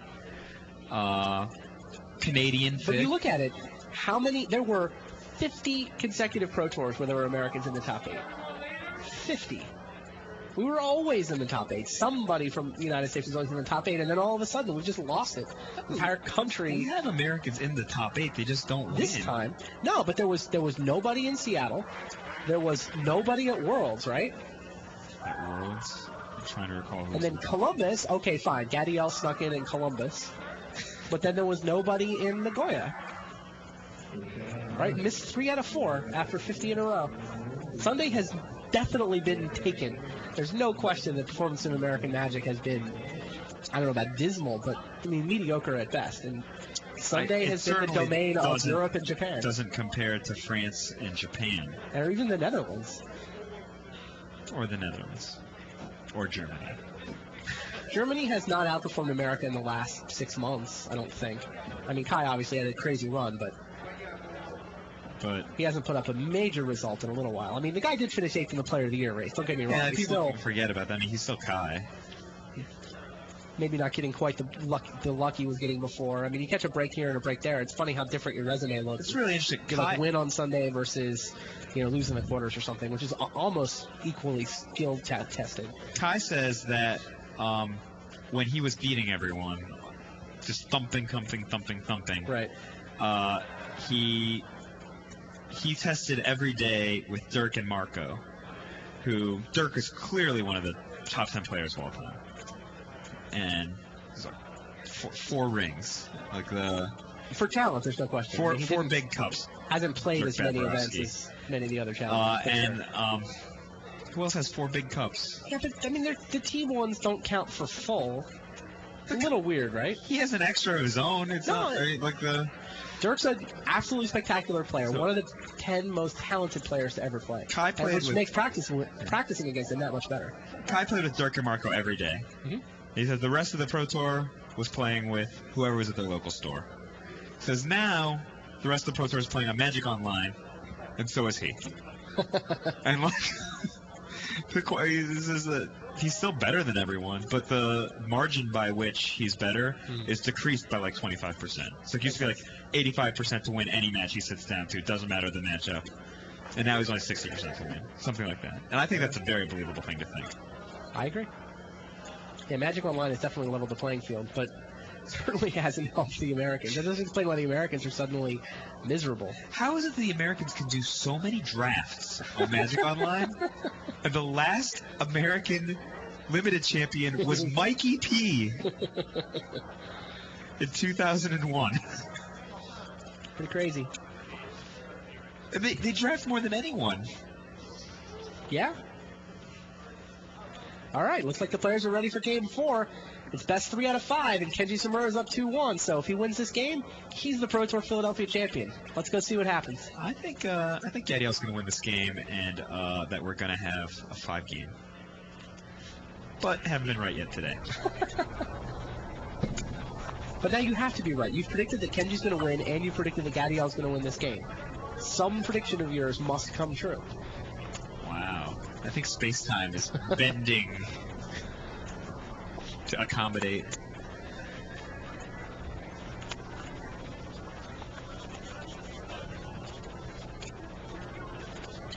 Kenji has the Blue Myojin in his deck for this game.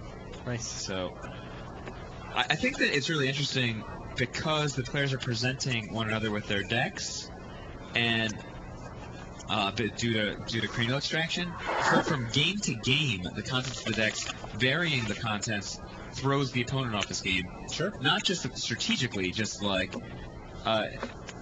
because the opponent has potentially perfect information, it creates an imperfection there.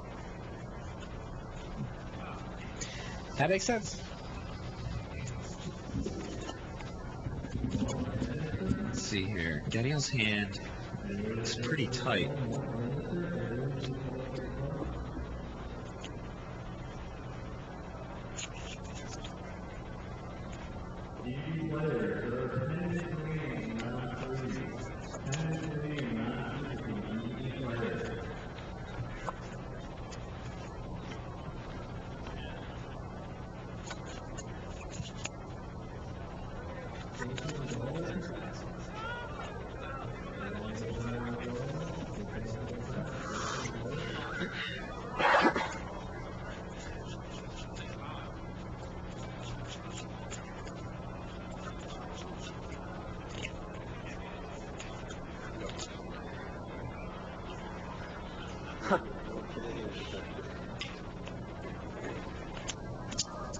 Gadiel hadn't dropped a land yet, so down comes North Tree. He also has Cranial Extraction in his hand, I believe, so that's going to be something he's probably going to follow up with. The only card we know from Kenji's hand is Tendo Ice Bridge, which I think he laid and passes.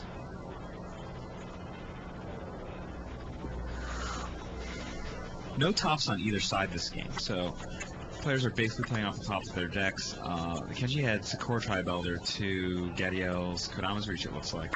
So Gadiel's up a little bit. Obviously the acceleration factor is a little bit better there as well.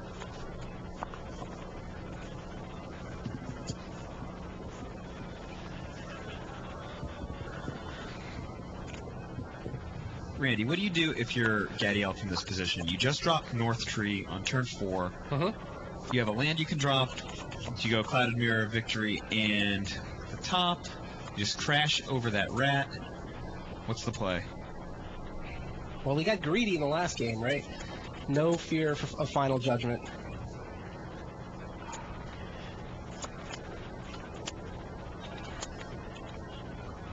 I think it's probably going to be Extraction. Yeah, I like Extraction. That seems better. Final Judgment.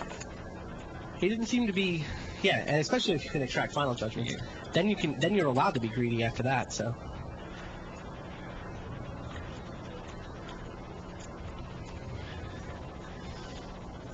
What kind of sweepers does Kenji have? Does he also have... he has Hideous Laughter as well. Right. But I don't think it matters that much. He can see if there's Hideous Laughter even in Kenji's deck. So Yeah, probably sure. he's just going to play the top, do a good top, crash with North Tree, play Moloku.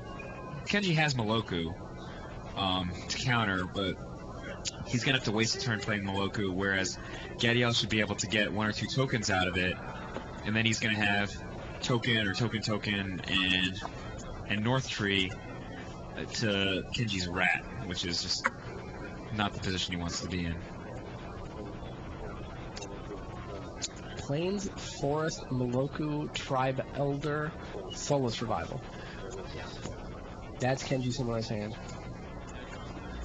The Soulless Revival is quite relevant here, but I think that if Gadiel's aggressive enough with the North Tree, potentially, I think that he should play Moloku following up, force Kenji to drop Moloku back, make some tokens, get damage in so that he can really mess him up before the Soulless Revival comes online. What do you think about that plan?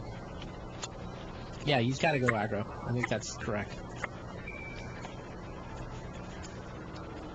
Or at least he's got to be as aggressive as you can in the deck with Sensei's Divining Top. That must be looked at every turn, at least twice. Everyone plays and uses top like 3 times a turn.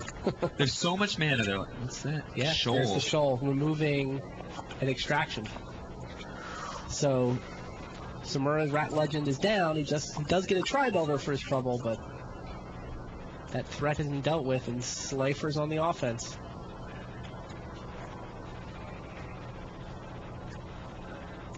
What's Kenji thinking about here? He's definitely going to block. Okay. Stack it up. Kenji's going to drop Moloku. Oh, Kenji will drop Moloku first then. Gadiel will answer with Moloku. And then North Tree will just keep North on Tree will coming. keep coming. Game 5 prediction, maybe the prediction that comes true. Well, I picked Kenji, but I wouldn't mind being wrong. Go America. On Mother's Day, can you think of a better Mother's Day present for the mothers of American Magic players than a victory? The first since Venice. How about their kids are at home for Sunday dinner? No. No. That's not how we runs it. Having a 16-year-old kid who's making, 30, 40, 50 grand a year, that's not bad. It's a nice present. Do they have Mother's Day internationally? They have Mother's Day in Japan? I don't know if they have it in Japan. I know they have it like in England and it's on different dates. This conversation's actually already going on the message board. Oh, really? Only Randy has a laptop message board, listeners. I don't have one. I just have my quick wit.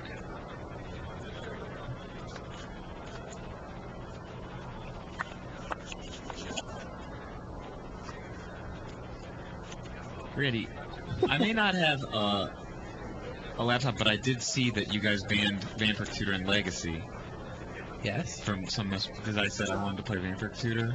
Play it in Legacy. But I can't. Sorry. Ooh, Shoaling. Daniel Moloku. Shoals away Moloku? Wants to clear a path for his own. That's interesting. Well, there's not a Final Judgment to be found, so... It's true.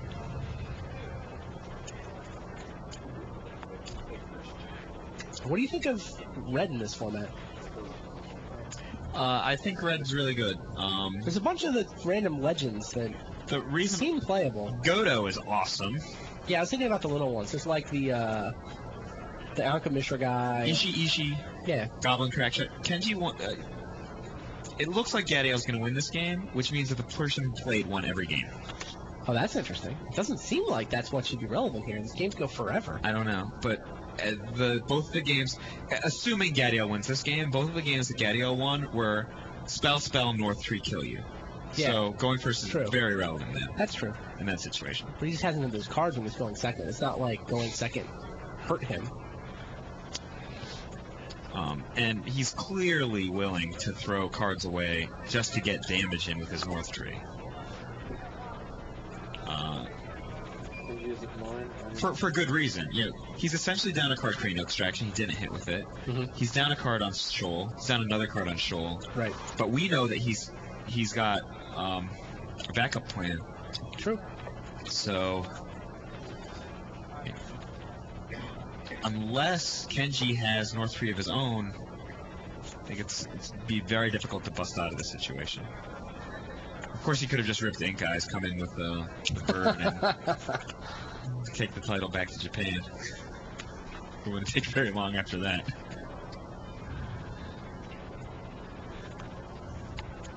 That would actually greatly remind me of the result, the extended pro tour that Justin Gary won, where he was playing teammate Rob Doherty, and Rob's doing all kinds of deck manipulation, and Justin's doing all kinds of deck manipulation, and Justin says, the difference between my deck is all my cards are card advantage, and all your cards are card disadvantage. Entomb this, Vampiric Tutor this, and Justin's like, draw 3 cards, draw 4 cards, Oath.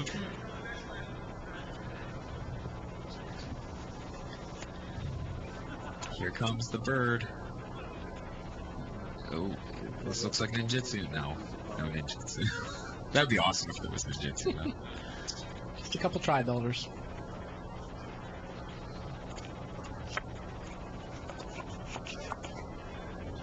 Gadiel attacks and plays Moloku, right? Sounds like a plan.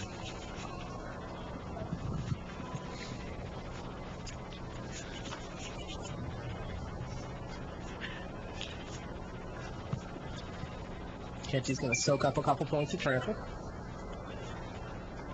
Probably.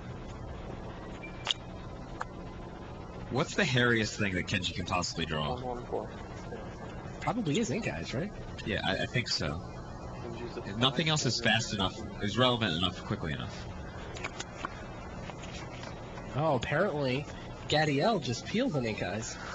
So, if he tramps for 4 here, puts Kenji on 5, Yep. it's still better to put Moloku down, make some tokens, and then ninjutsu out Ink Eyes for the kill.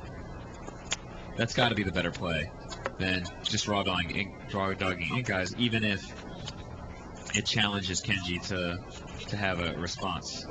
I agree.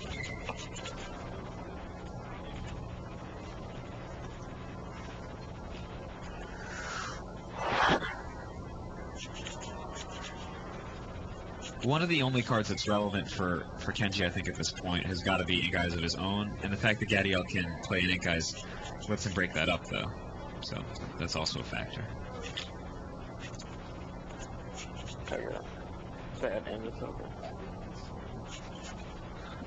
Sorry.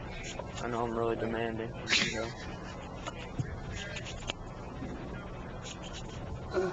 Gadiel's really good at flipping that pen. He is. I don't have that ability. No. I know you can sleep on Sleep long on airplanes, flights. yeah. It's my mutant superhero power. John Becker can neither sleep on airplanes nor flip a pen. What kind of muddle is that? Gadiel's pretty quiet most of the time, but I've actually had a couple conversations this weekend. He's pretty well spoken. And when he actually gets around to talking, it's clear that there's a lot of intelligence behind his eyes. He was very articulate in making his way into the top 8, wasn't he? True.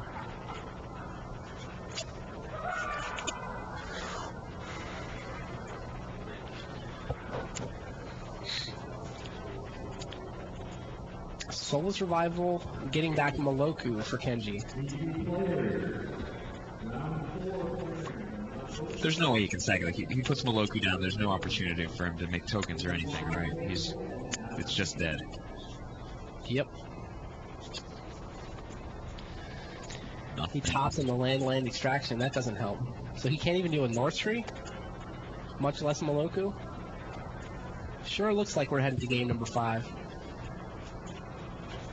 He's going to go for extraction. Wants to see Gadiel's deck, I think.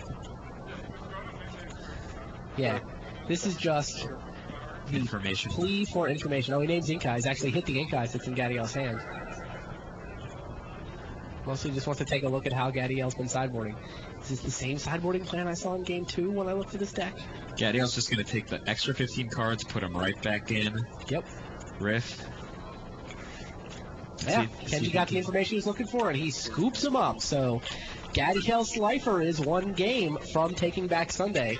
It's a pretty bold declaration. I mean, the T-shirt is loud. It's a sort of very American thing to do, right? To just emblazon on your body the fact that I'm going to beat you. Do you think that's more bold than wearing a giant pink hat with moose antlers?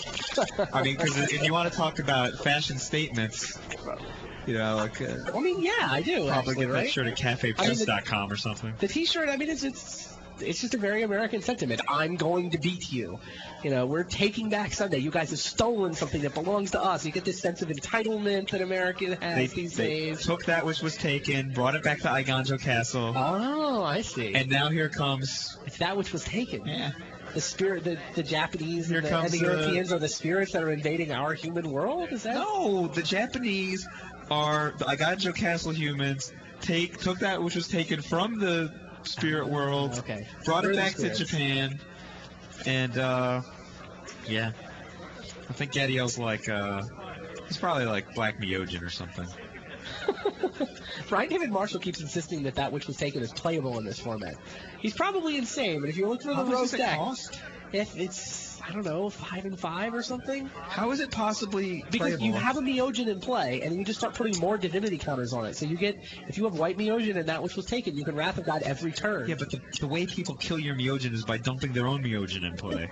Like, Well, but you have black Myojin, see, and then you're knocking they never get to draw for the rest how of do the you do game. White Weenie again? You don't have to be White Weenie. Where's the White Weenie deck in this fun? If everyone You're starts going to playing, play against these Gifts Ungiven things. then I'll play Kai's deck. Oh, all right. BDM will be playing that which was taken. Great. You can hope you get paired against him in the first round. We at Grand Prix New Jersey last year, we had this deck called Vile Affinity, and BDM played Black White Auriok Salvager. How many matches do you think he won? He probably like recursed to Scrabbling Claws or something, and then before scooping once. Fair. The red decks are tempting too. I don't think so. Why do you like throw pebbles when the other guy has a submachine gun? Here, have a pebble. You're like, oh, don't make that fall against my raincoat. Yeah, those block constructed PTQs will be qualifiers for LA, which will be extended. So that'll be fun. There's a couple questions on the board about extended. I can rattle off some answers. Sure. They're wondering why it rotates every 3 years rather than rotating like standard does. And we talked about that. The basic decision is it's such a bigger format that it felt like it should stay the same longer. It's kind of like standard rotates every 3 sets, extended rotates every 3 blocks. So it's sort of similar, like the amount that the format changes. The original stated goal of Extended was to give players an option to play older cards while Standard was rotating out. So, I mean, it doesn't make sense for it to rotate. It's just basically Standard with, like, maybe one more set that way. You don't Right. want that. Right. It's sort of having it range from 5 to 8 sets, I think, is interesting. Having the metagame sort of grow and move over the course of 3 years is interesting, and that'll get cranked up this fall. So, you know, the question is, you know, what's going to happen with the rotation? What decks will die? Will we see a resurgence of a certain archetype? Clearly, Affinity is the deck to beat going in. I mean, Probably how could true. it not be? It won the last Extended Pro Tour. The only reason it didn't dominate the PTQs is because people, for some reason, didn't play it. And I sat in a room, and I looked, there's 7 players out of 8 have Llanowar Waste in play. Like, they could have been playing Seed of Synod. And I don't know why they weren't, but they had Llanowar Waste in play. And then some other guys got, like, Yavimaya Coast in play. Doesn't you know that Yavimaya Coast deck is just the bad, like, Vault of Secrets deck? Just like, I'm playing the exact same deck as you, but 3 times slower. And if I don't draw Wild Mongrel, I can't play. I honestly feel that way. Yeah, Infinity's good. No question. The reason I think it'd be better is that, you know, if you play Affinity and extended 3 weeks ago, somebody might dump an Energy Flux in play. Mhm. It's gone. It was in Mercadian Mass. That card's kaput. Now they can just fight you with Oxidizes, and that wasn't good enough in block, and I don't see how it could possibly be good enough in extended. I mean, Pernicious Deed's really good, but it's a little slow and clunky for a deck that can kill you on turn 3. Snake Arcbound seems to like the hand cans. It's kind of nice. Being able to see the player's hands does make this a lot more interesting, I think. I agree. I do also like the way that we don't see their hands and could cheer a lot. Why do we not do that one? Which? There was a Nationals that way, where you can't see their hands. The player mulligans, you don't know why, but the players have mics and they can hear everyone. And Benefell v. Finkel was out like that, for example. You don't see their hands, and everyone's cheering and roaring. I like that version too, but they're different. One of them gets the crowd in it more. So the thing is that either player can win the title here. Looks like the players are ready to go, so we're ready for Game 5. But Let's find out who wins the Pro Tour. Gadiel has to break serve, and no one's broken serve yet this match.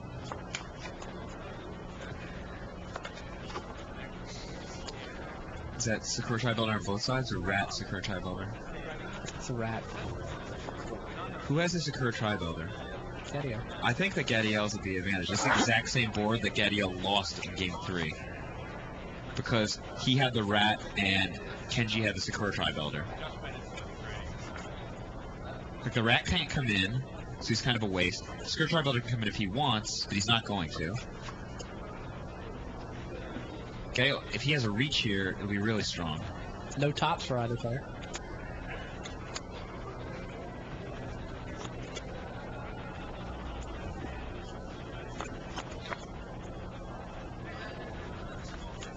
Interesting. Like you see here that Gadiel has a Sakura Tri-Builder that's not going O, not going to the graveyard, and he hits the Kodama's reach where Kenji has nothing. Neither player has top, but Gadiel's like a mile ahead right now. Kenji does have a couple extractions.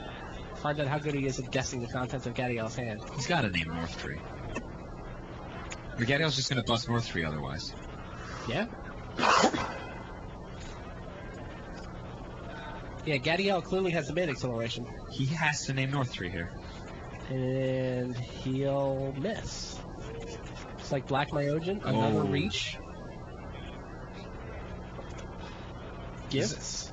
And Ink Eyes. This is interesting because Gadiel can attack next turn with Sakura Tri-Builder. Yep. Attacks with Elder this turn.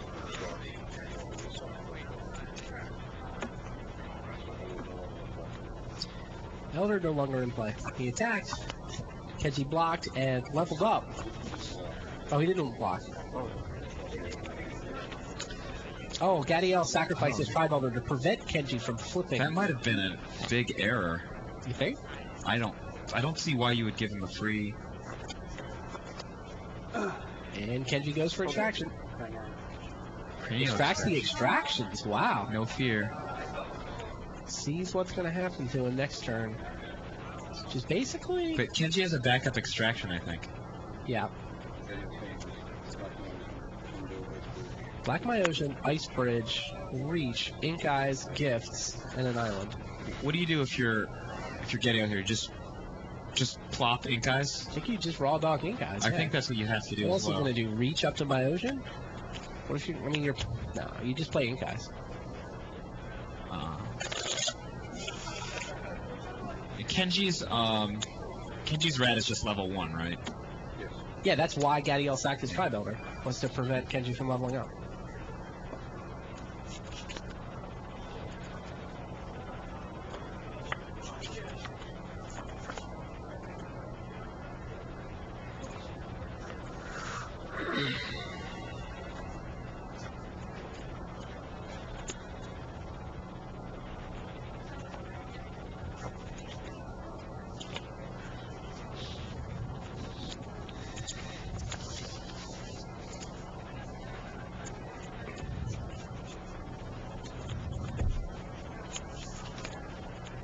Mike Flores just saw his favorite message board post of all time. Ben SW wants to know who are the top 10 players of all time. Any guesses as to the over-under on how many people on Mike's list are friends with his? Well, first of all, Mike's top 10 will have 23 players in it. 17 of whom will have visited Mike in his home. That's my prediction.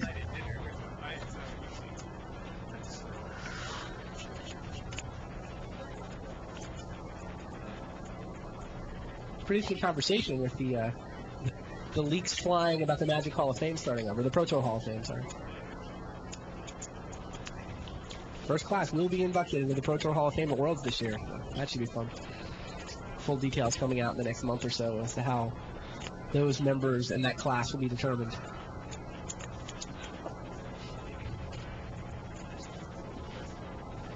Kenji's got an island, another rat, another extraction. Gadiel's trying to figure out what to do with his turn. I don't understand why he wouldn't just play Ink Eyes. It seems like the obvious play.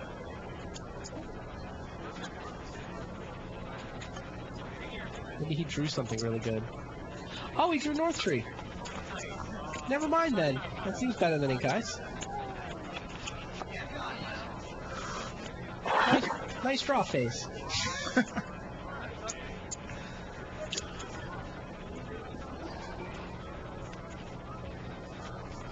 That guy's so big.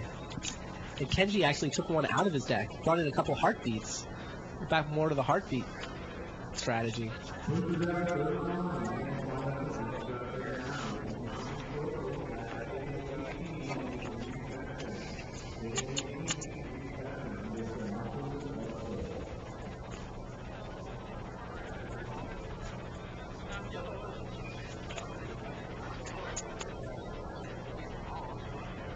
Gadiel's deck seems better when he's going O without any top or anything. Kenji's game is better than late game. It's just like Kenji's got Cranial Extraction, which is a bomb. This matchup is not going to do anything. Like, he can Cranial Extract for Ink Eyes, which... Great. There's still a North Tree in play.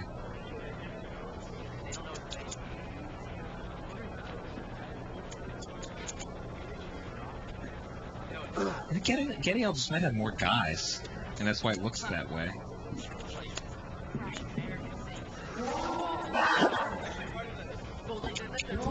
Two games apiece, best 3 out of 5, so this match will determine the Pro Tour Philadelphia champion.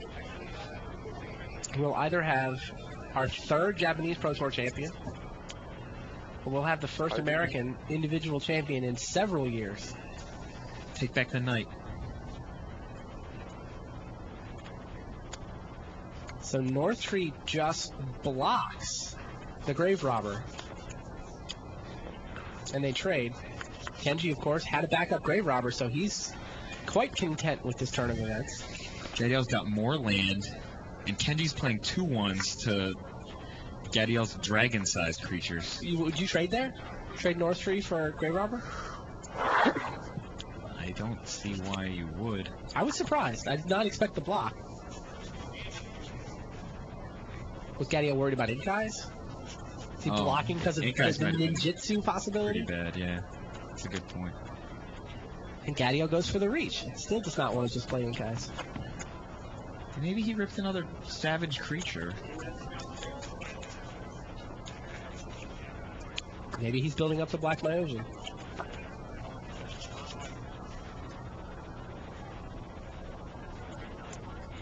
Did he play land jet this turn? Doesn't. We can't really see all those lands. I think he probably has more lands than we were looking at.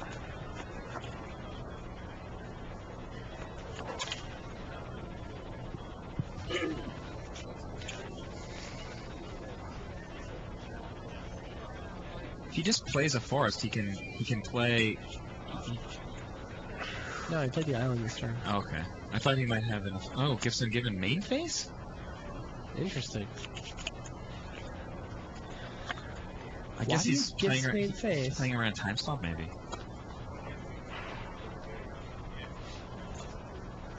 Oh, maybe he's filling his graveyard. Yeah. He's trying to fend off Grave Robber.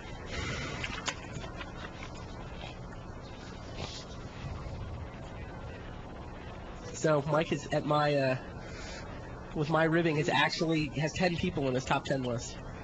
I'm impressed. You limited yourself. So who are they? Make yours first, and then I'll read mine. Well, yours looks pretty good. I wasn't thinking about it, but your list is pretty good. I think I have too many Americans. It's just like my memory of Magic is really front loaded. Sure. So there was just like a lot of like you're on my list. So and your career was 1 year, right? 2 years. 2 years. So let's see. I have John Finkel, Bob Maher, Mark Justice, Dave Humphreys, Mike Long, Gabriel Nassif, Dirk Babarowski, you, Kai Bude, and Tommy Hovey. Trying to think of the international players you're missing. I'm sure. Olorade. I mean, I had Olorade, but I crossed him off. I don't think any of the Japanese players have sort of top 10 of all time quality resumes yet. But I mean, like, honestly, like, at this point, like, Fujita's career is longer than yours, right? Sure. Yeah, so, I mean, he wasn't a champion. I mean, if you're saying top 10 deck builders of all time, absolutely, I'll put him in, but I don't think he's one of the 10 best players of all time, yeah. So, Gadiel plays Gisum Given, revealing Moloku, Shoal, Kakoshu, and Grave Robber. Interesting. Bunch of monsters. It's a little scary with that Grave Robber sitting on the other side.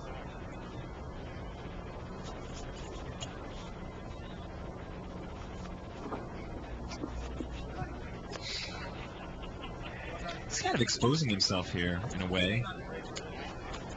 I mean, he's tapped out, but it's not like he has permission, so what's he leaving his mana untapped for? So he gets Grave Robber and Kakoshu.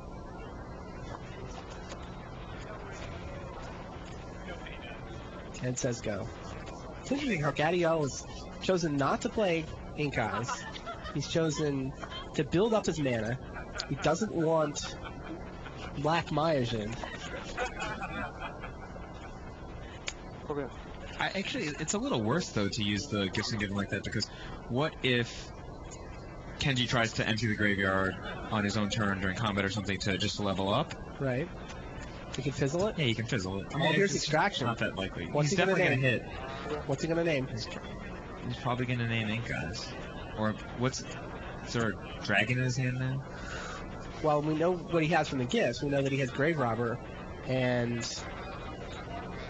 whatever the other card was that he gave him. Kakoshu. Do you name one of those? I think you named Ink Eyes? Had you seen the Ink Eyes before? Oh, he doesn't know what's in his grip. I'm sorry. Yeah, he had Ink Eyes when we extracted him earlier, right? I think he saw the Black Myojin as well. Been there a while. Or that previous extraction for extraction. Man, that would be better if it were Persecute. Yeah, Persecute Black. Pretty good here.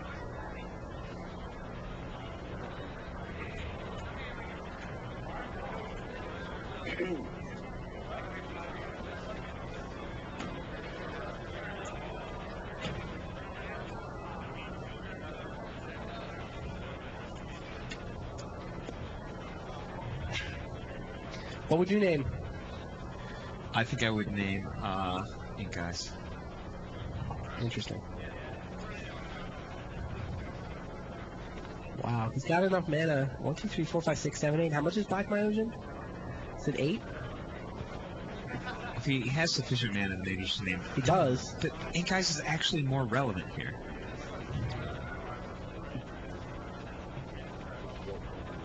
I mean, like, if all he cares about is holding his hand back, that can't be right. No. This decision could win or lose this Pro Tour, though. Yeah, Ink Eyes. Agrees with you. It does seem like first time today I'm right about anything. Does seem like it's probably the scariest. Look at Kenji's face when the cards looked over. When He got Ink Eyes and he saw the North Tree.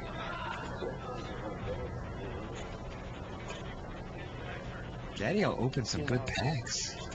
For the Dragon and the North Tree? He got shipped the North Tree, let's be honest. Nobody takes green first. Except you. When we were drafting last night, BDM said he was going to go Rogue, and take Kodama's Might. He's like, this table's really good. There's no way anyone here's drafted green. And I was two players over, right?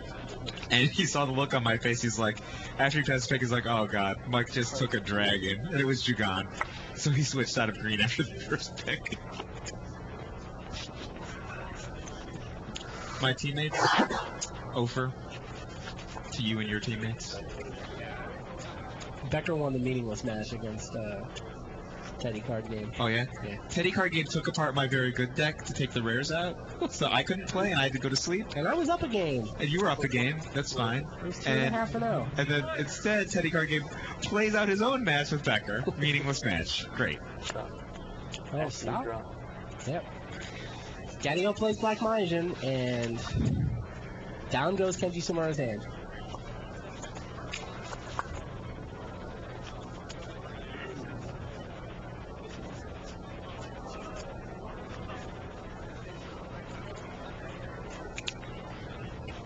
Okay, what's Kenji thinking about? How to get out of the situation, because there's still a north side in Gadiel's hand. He's no top, no draw. His rat isn't leveled up yet, so it doesn't even win the fight. If he wouldn't even win the fight anyway. I think he's thinking what he can possibly set up to win the game, because he's really got his back against the wall here. He's way, way behind. So it looks like in games where there's no top going, that Gadiel's deck is just better because he has more threats. Does that seem right? That the cards that Kenji's playing that are threats don't affect the board at all. For example, Cranial Extraction. Unless did he ever remove them? Yeah, he has. Okay. So he's able to use Shoal before losing his hand to finish off the Myogen. Hero's Demise, I think. Oh, Hero's Demise. But here comes North Side, or something better that he probably is just going to rip anyway.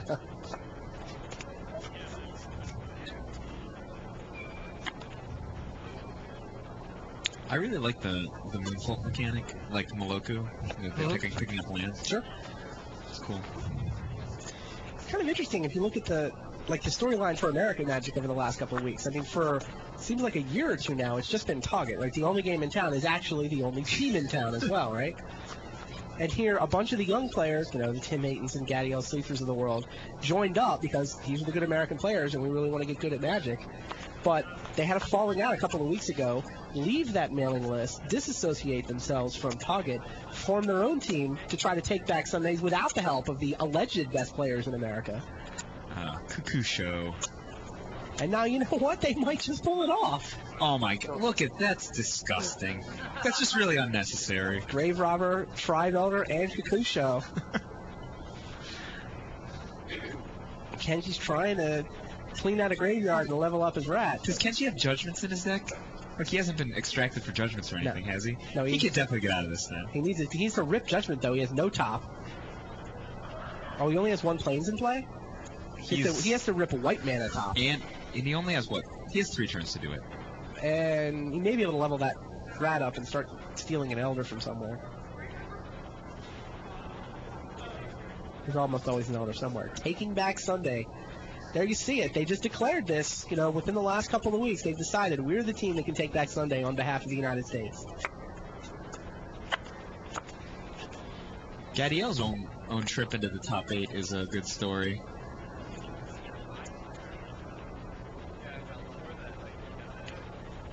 Did get the buy in the last round. It feels pretty good to get the buy. $1,500 buy.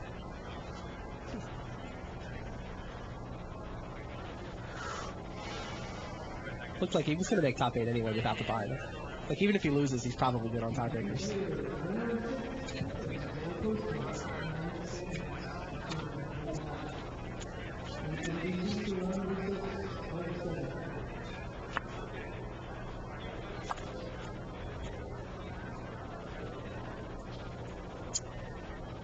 Boom goes the Dynamite. As you've been saying. Goes the Dynamite. Kakoshu heads into the red zone alongside Sakura Tri-Elder and Grave Robber. Who does he block? That's 5, 6, 7. I think he blocks no one. Really? Yeah. There's no ninjutsu. Right. He might take 7 down to 13 or 8 down to 12. It doesn't change the clock. I agree. He doesn't block here. He might be able to level up and then get something going.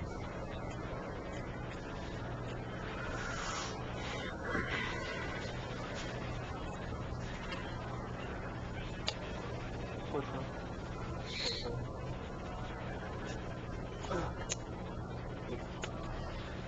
Unless, say, Gadiel has a second Kakusho in his hand, in which case the clock is significantly different.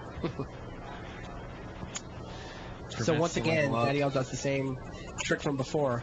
Kenji clears out his graveyard. He sacks an Elder to prevent the Grave Robber from leveling up.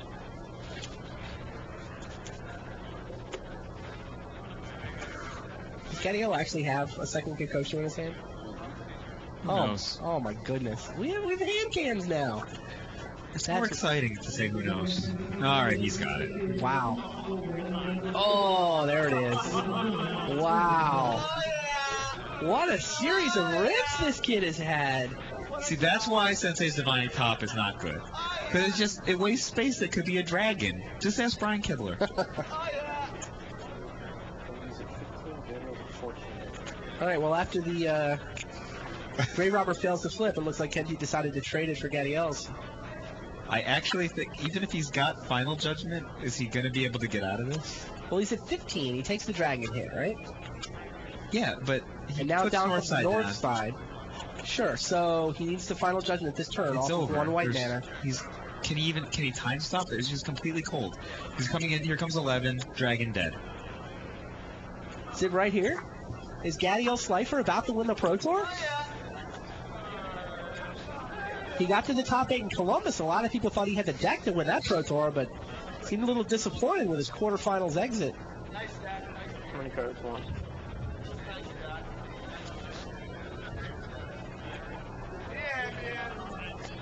Gadiel Slifer. There it is! Kikoshu number 2. Drain for 10. Smack you in the head with Kodama of the North Tree. Wow! 3 games to 2 in a tough 5-game match. Gadiel Slifer does exactly what his shirt said he was going to do. He takes back Sunday and brings a Pro Tour title back to the United States for the first time since 2002. Whew. Wow. That was pretty cool. That was a pretty exciting. Pretty snappy way to do it, too. Double Kikoshu. Yeah, it's like, and the match went both ways. Like the games that Kenji won, it looked like Gadiel was helpless, and the games that Gadiel won, looked like he was playing like a beatdown deck. Yeah. I thought He came out. Yeah, so, wow.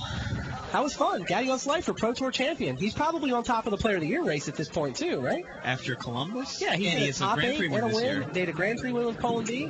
Yeah, he's probably sitting on top of the Player of the Year race. There's a new team in town.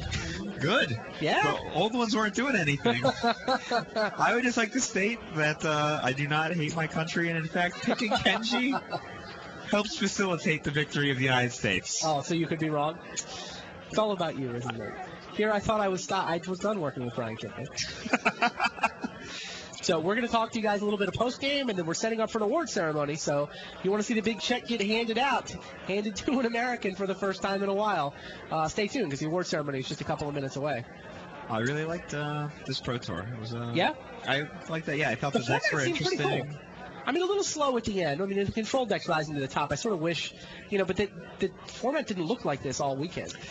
I think a lot of times, like, players were kind of despondent. I think it might have been a combination of the eliminations and also, different how the money payout worked. Sure. Both for the Players Club and this tournament. They're like, oh, this is the stupidest format. Oh, this is the stupidest format.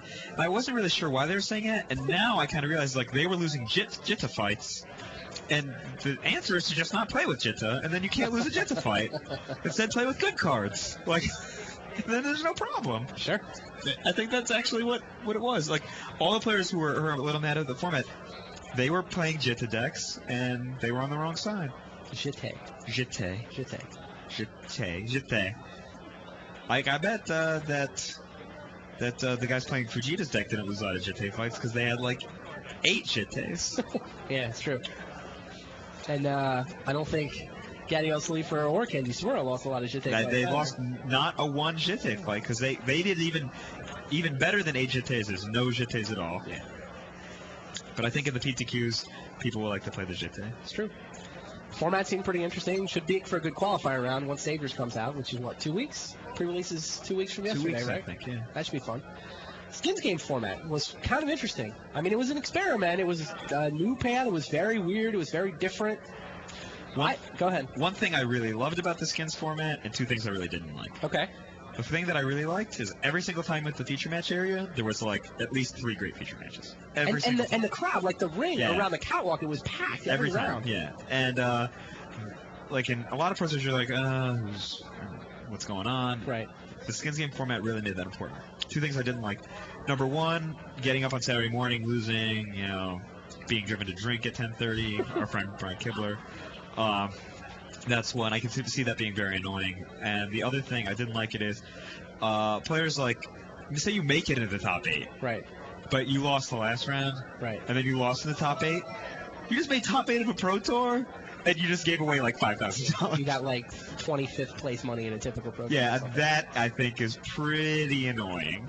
And I mean, it's exciting. Yeah. Look, if you've been the guy who won those consecutive rounds, you'd be very happy. But it's really got to suck to be that guy. The thing I thought for a guy who just made top 8 of Pro Tour, it's the thing I wasn't expecting coming in is that I thought it was going to be all about the money that was on the line every round, and it wasn't. It was all about the eliminations. It was all about the drama. But it was a pretty interesting weekend, so I think it was fun. Players Club, Hall of Fame, new payout, American new team champion. in town, a bunch of interesting stuff going on, and this storyline should keep going. So we'll see you at the next Pro Tour. And signing off for Mike Flores, I'm Randy Bueller, and stay tuned for the award ceremony, and we'll see you next time.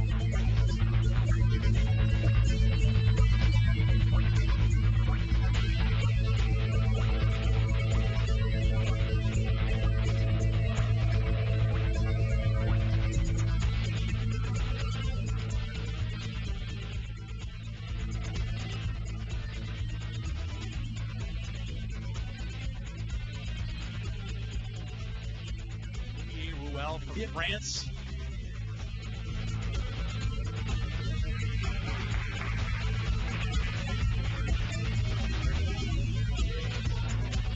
For his second place finish at Pro Tour Philadelphia, he has won $12,275, achieved level 5 in the new Pro Tour Club. Please welcome from Japan, Kenji Sumura.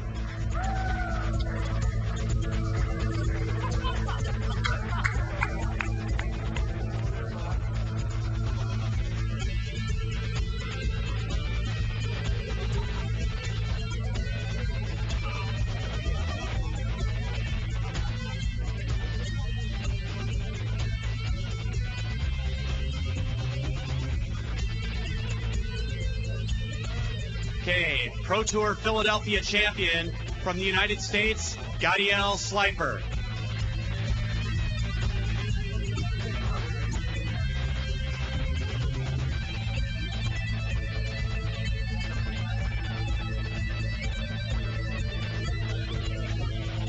As champion this weekend, Gadiel has won $21,725, has achieved level 5 in the Pro Tour Players Club. Once again, Gadiel Slifer.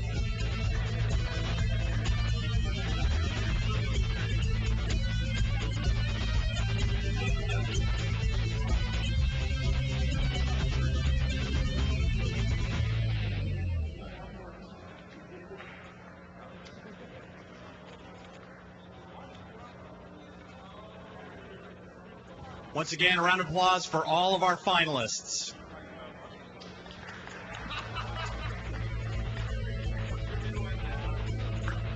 I'd also like to thank all the players, the staff, and the judges for all their help this weekend. We'll see you July 8th through 10th, 2005 at Pro Tour London. Thank you and good night.